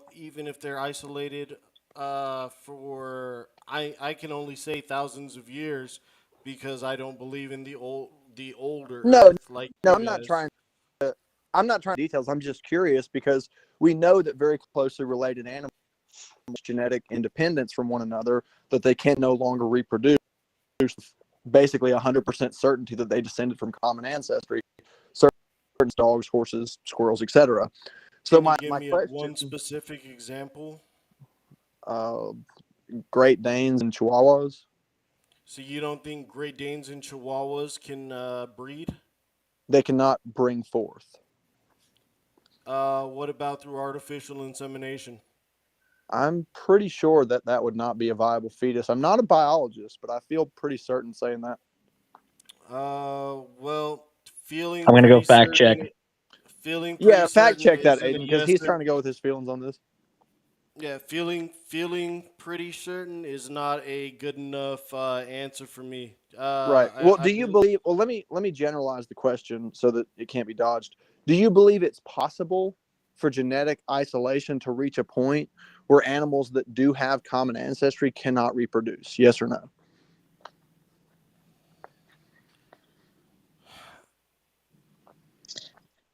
Lupin's right on this.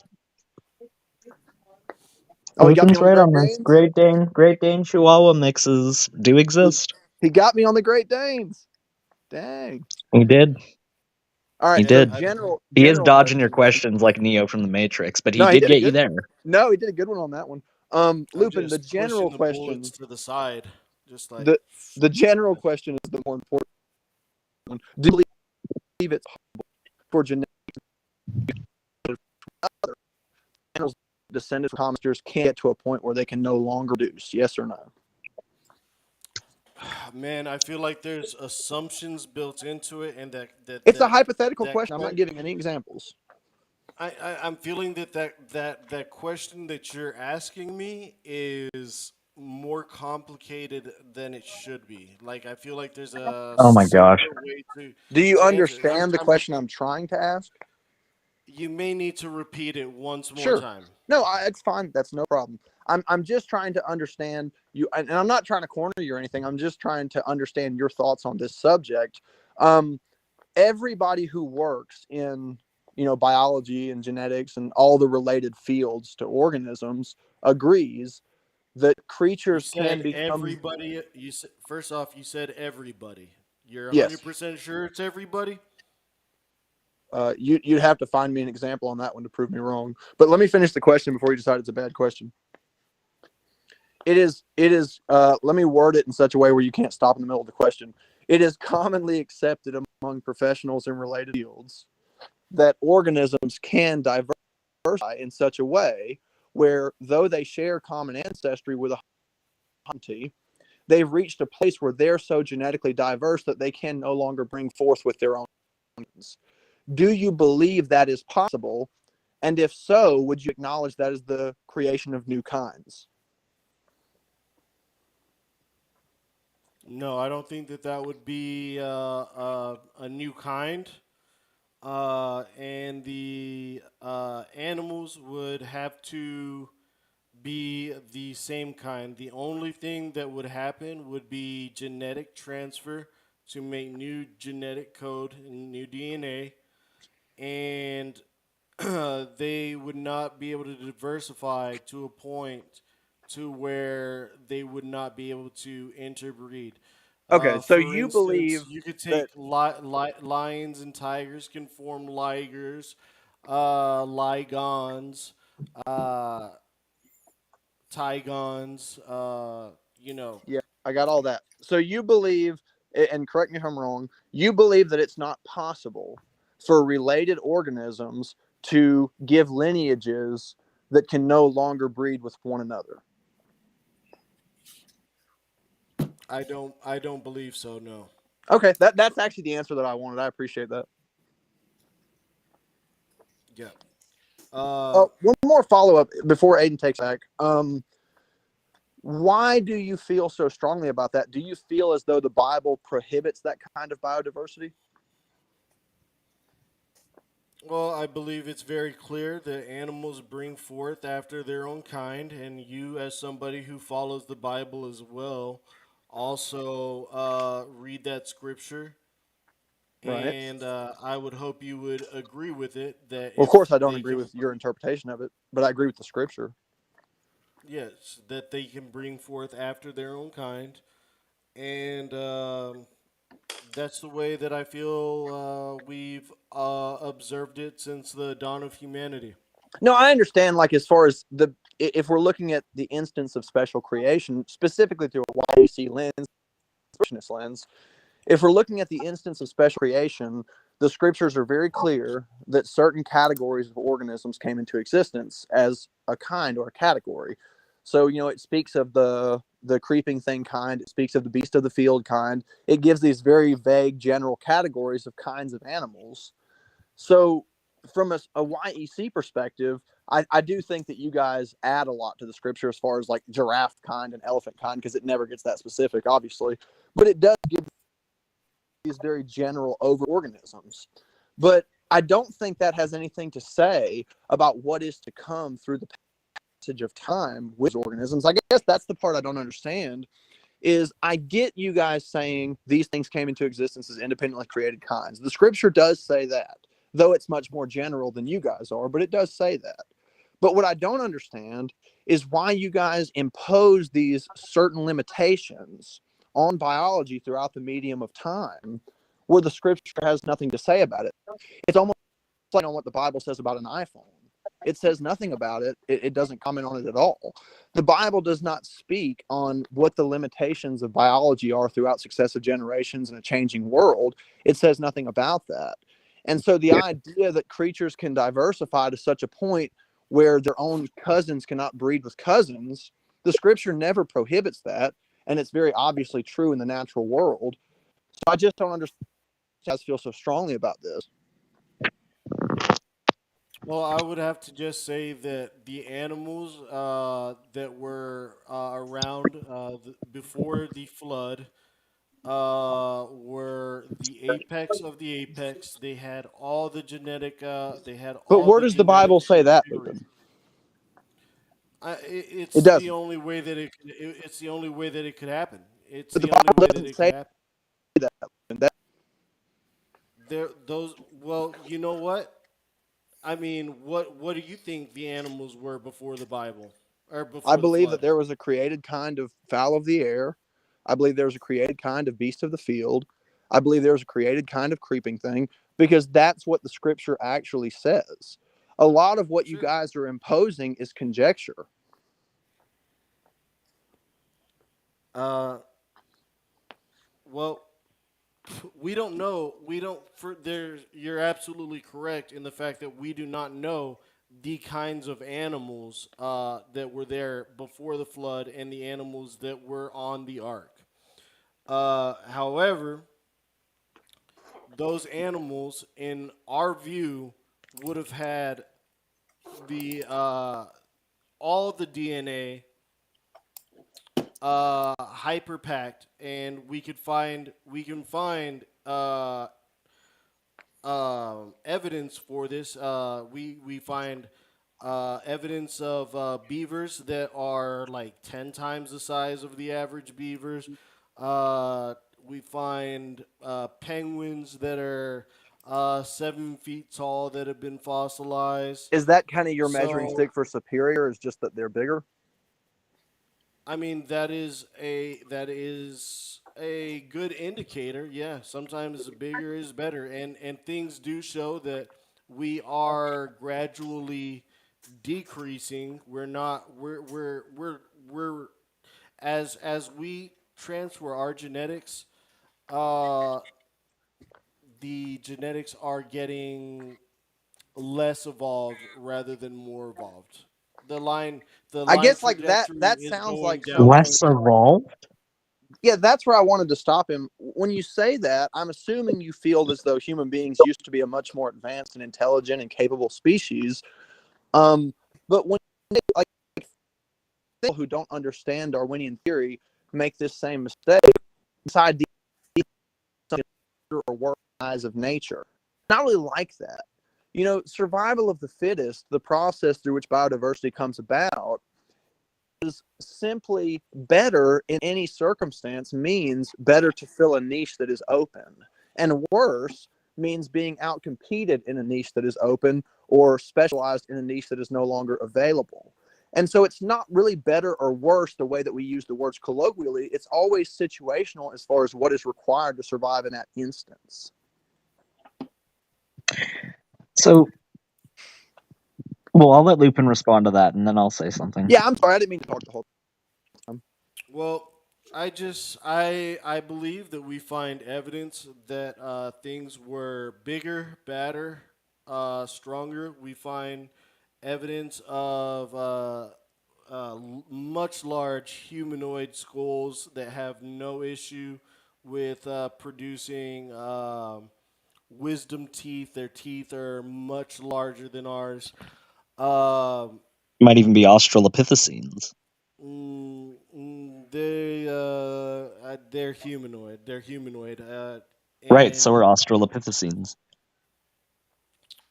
well, I don't know 100% about that, but Australopithecine would be a type of chimpanzee.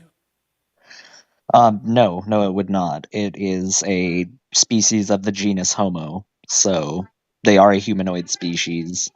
Does it have a bone in its nose cavity in the center, or no? Yes, I do believe that it has cartilage to be found within its nasal cavity, not a bone. I would have to see evidence of that, and also hopefully not tampered with. Um, Well, can I was going to add something to the conversation. So what you said when you said a kind, you mean something that can bring forth after itself. So a dog interbreeding with another dog can bring on another dog, correct? right, and it will But always be a dog. right, but ultimately you would say even though a Chihuahua and a Great Dane are two different breeds of dog, they still are a dog kind, or as a scientist would put it, a dog species. Yes. Okay. There are about 6.5 million individual land dwelling species that exclusively dwell on land. That's Land not dwelling breeds, that's not land subspecies. dwelling species of dogs. No. 6.5 million land dwelling species, period. Like, those are the number of individual separate species which exclusively live on land and cannot survive in the ocean. It actually makes up a majority of all of the biodiversity that we find on the Earth today compared to ocean life. surprisingly enough. So, do you think that there were 6.5 million pairs of creatures on the Ark?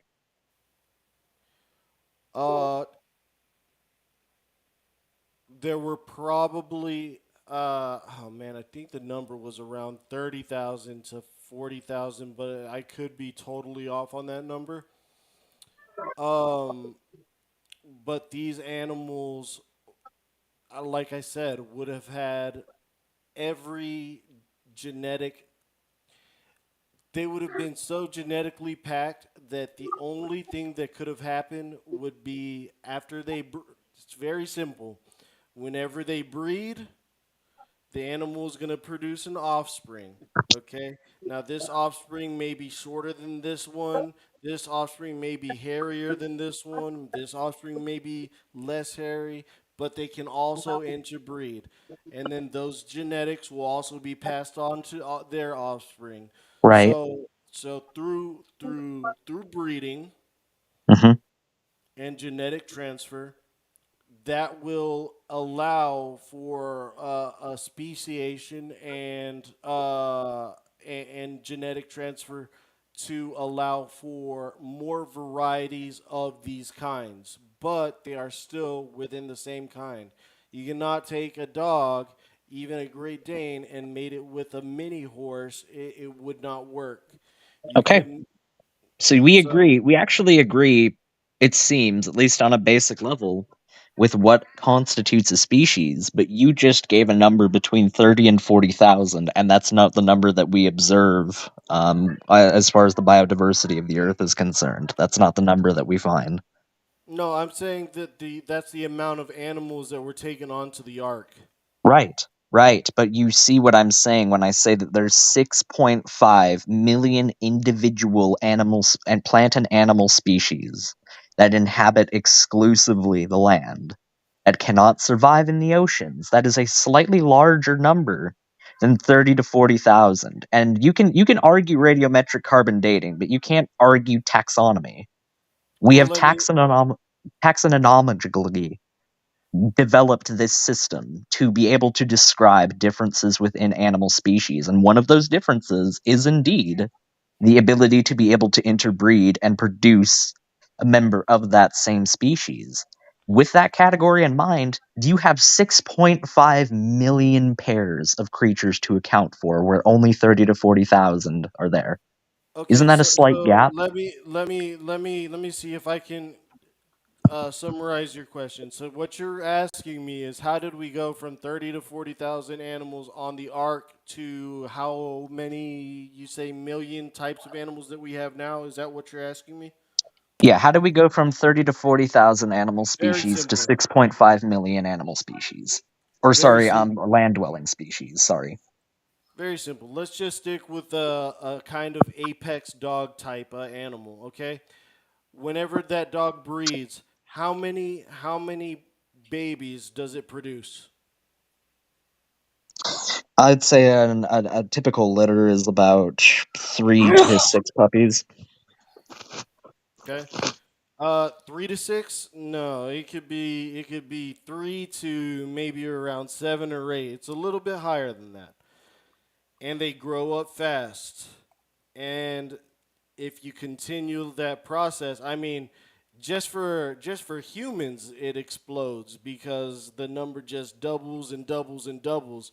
Now, if you include animals that bring litters of 3 to 8 animals, you're going to have a much more rapid expansion. That's not to mention animals that produce. I'm not sure. I'm not sure what the like record is for the land the most offspring a land dwelling animal can produce, but I mean even at the rate of 8, I mean that can lead to rapid expansion in Right, population. but you're describing the process whereby speciation propagates at a more rapid rate without even realizing it.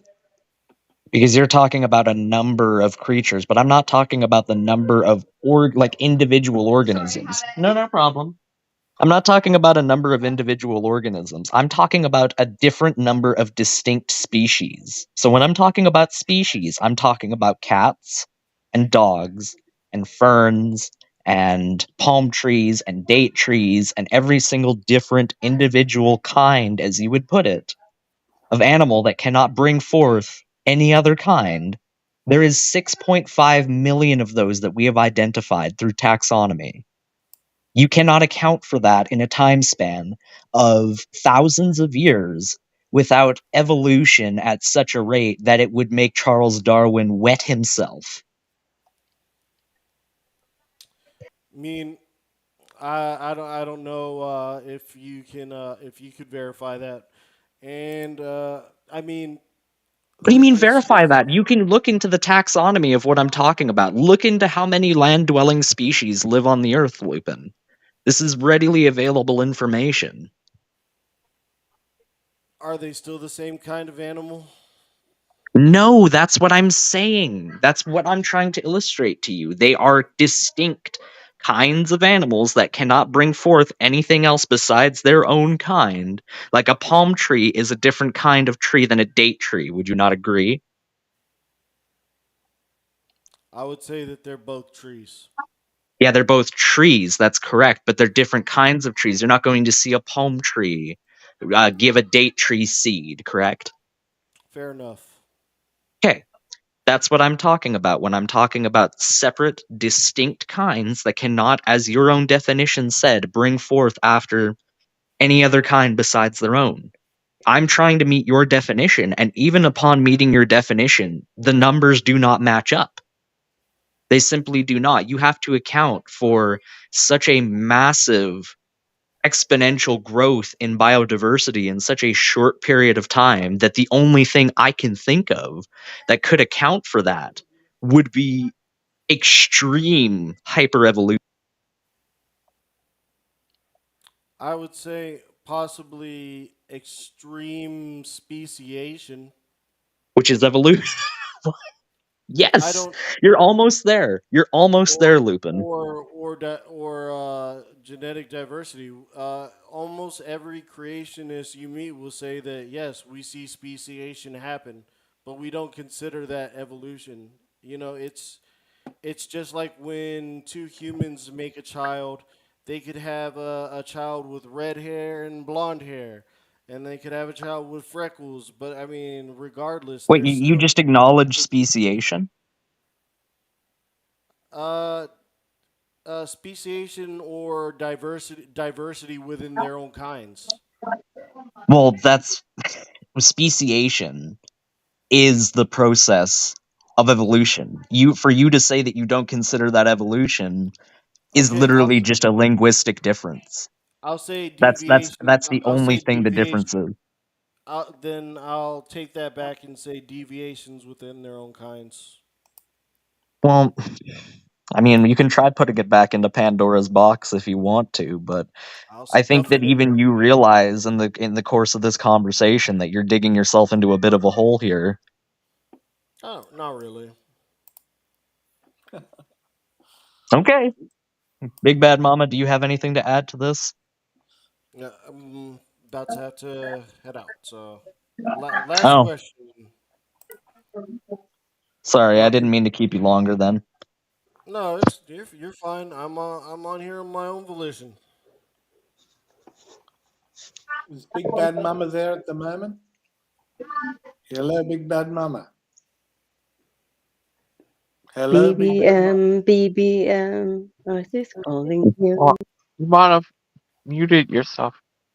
They're curling their hair right now. They've got the beer cans in right now. All right. Well, with that being said, guys, I'm gonna go. All I want to let you guys know is that for God so loved the world that He gave His one and only Son, that whoever believes in Him shall not perish but have eternal life. All you have to do is believe in Jesus Christ, and, confess your sins, repent from them, and you will receive eternal life. Nothing that you do Nothing that secular humanism will do, nothing evolution will do, will save you. The only thing that can save you is the blood of Jesus Christ. And he loves you all. And he wants you to come back to the family. And Asterisk, unless you're a I, heretic. I hope to see you there. Oh, Even the wretches of the wretch. With that being said, guys, good night. You guys have a good Well, one. thanks Good for night. coming, Lupin. Good Thank you. night. Have a I good can't one. think of anything worse than being stuck for eternity with this. Oh my god. One Oh my person's heaven is another person's hell, Claude. Well, His that's right. greatness Yeah, is the beyond devotion. anything. His greatness is beyond anything you know of this earth. Okay, You're now I right. will. His great ability to cause suffering and torment and pain and, famine and war is just truly magnificent. God is a righteous judge. Good night. Good night. Good night. Good night. Was that Allah or God is great, or was it Allah?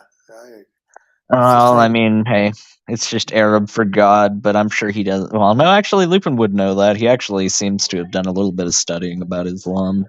Oh Well, my So god. Where's Big Bad Mama?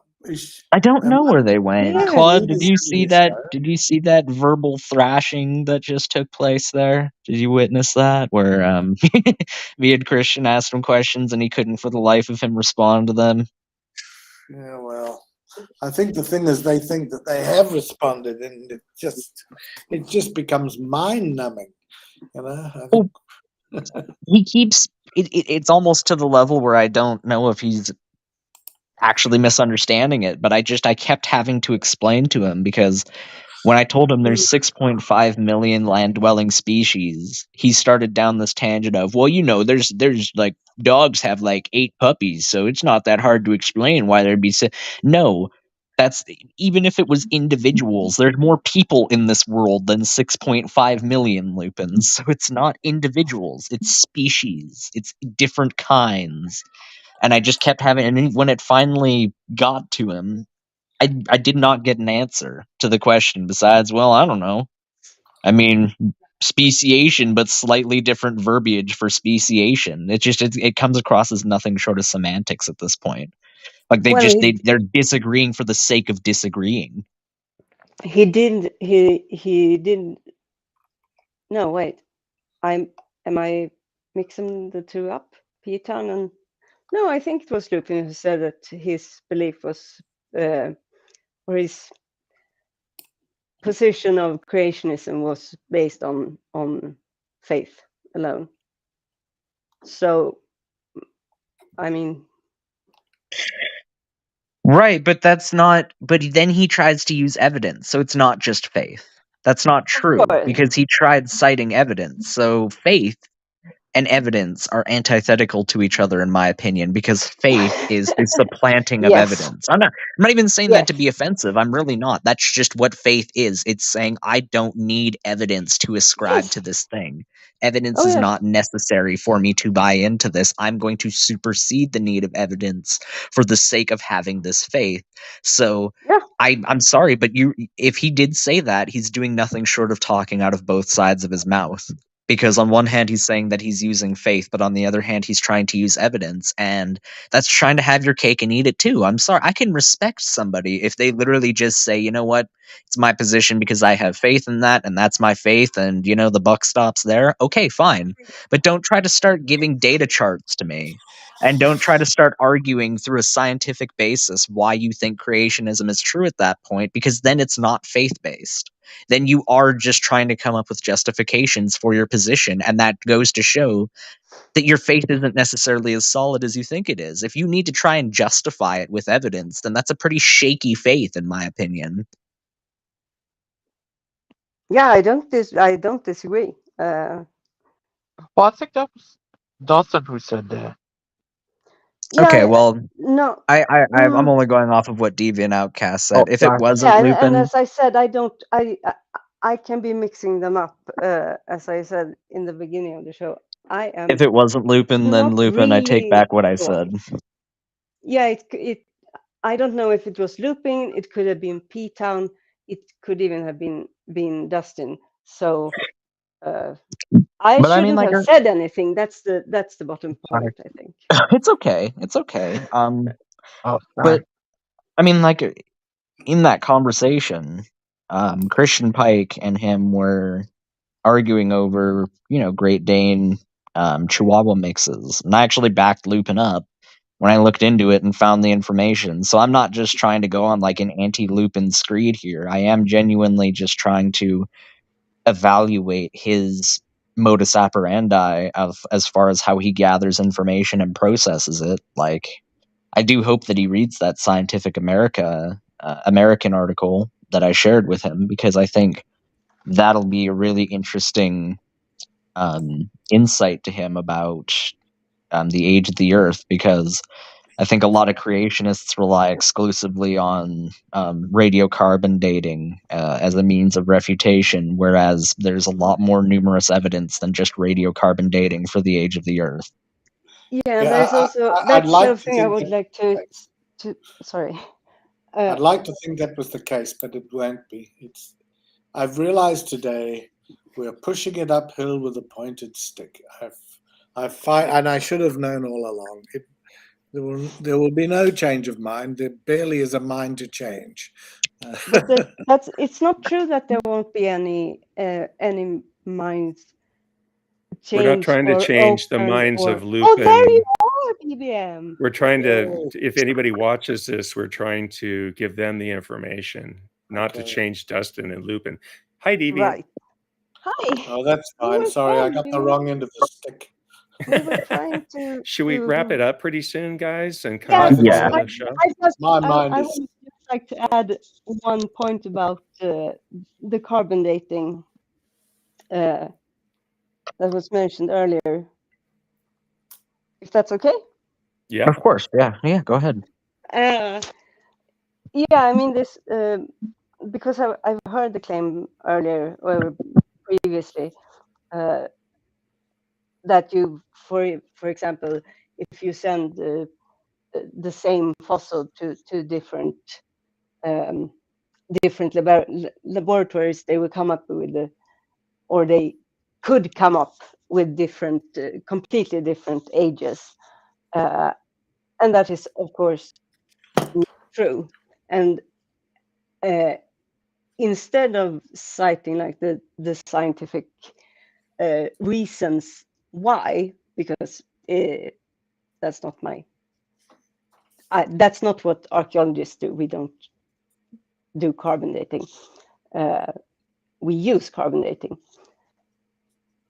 I would like to point to the fact that if that were the case, if it was such an unreliable method, no one would be using it. It would be completely useless and have no utility whatsoever. And that goes across the board. I mean, the scientific model is as important as it is because it has such high degree of utility and has shown to actually forward our species and our knowledge and what we are able to do. And that's pretty significant and shouldn't be disregarded, I think. I didn't lock it. I did. It was really Uh-oh. There's something going on over there. No, sorry. There was. Oh, that's okay. There was a hostage situation, but it's been resolved, thankfully. Well, everybody, no, anybody have some last words?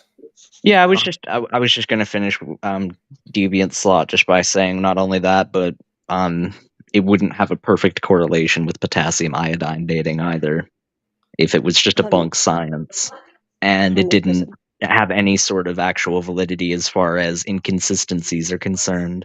It would not perfectly correlate with another completely independent form of dating if that were the case. Anyways, with that being said, I've got to go. You guys take care and have a good rest of your night. Thank you for coming on. Don't Take lock care, your Aiden. girlfriend in the toilet. Well, thanks, everybody. I thought that was a good discussion, even though Dustin got a little angry, but it was good to have P-Town And I didn't hear Lupin at the end there, but I think he did all right, right? Yeah, Lupin. Yeah, I mean, people were Yes, to be honest, chill it got and mind numbing. You know, I think anybody watching, it becomes just very mind numbing. I don't know how to change that. You know? We've heard all the points before. That's the thing, is all their points have been refuted so many times. I mean, the whales in the desert, and I mean, that's so well understood at this point. yeah. There's no whale graveyard, for one thing. And, No, I mean, you know, we know the processes, how the whales got there. We know the geologic processes. We know the rock units they're found in, and we know the environment they died in. So, yeah, and also the fossil, the one in Egypt, it's actually found at I have to reschedule my brain appointment. I was gonna say in Lower Egypt, but I mean the northern part, which is Lower Egypt. So up at the delta, okay, by the Mediterranean Sea, not like way out. in the Sahara Desert, or Right. Which makes it even more a non-point in my eyes. right. And Peru, of course, is on the coast as well. So, right. Okay, well, look, I've got to say goodbye. I just okay, let's all say I goodbye. thought it was a good discussion, a good evening, and yeah, Outcast. Can I talk to you after the show? of course. Who, Logan? Now. Outcast. Okay. Well, everybody, take care. That was a good show. Thanks. Take Bye. care. Bye. Bye. Bye.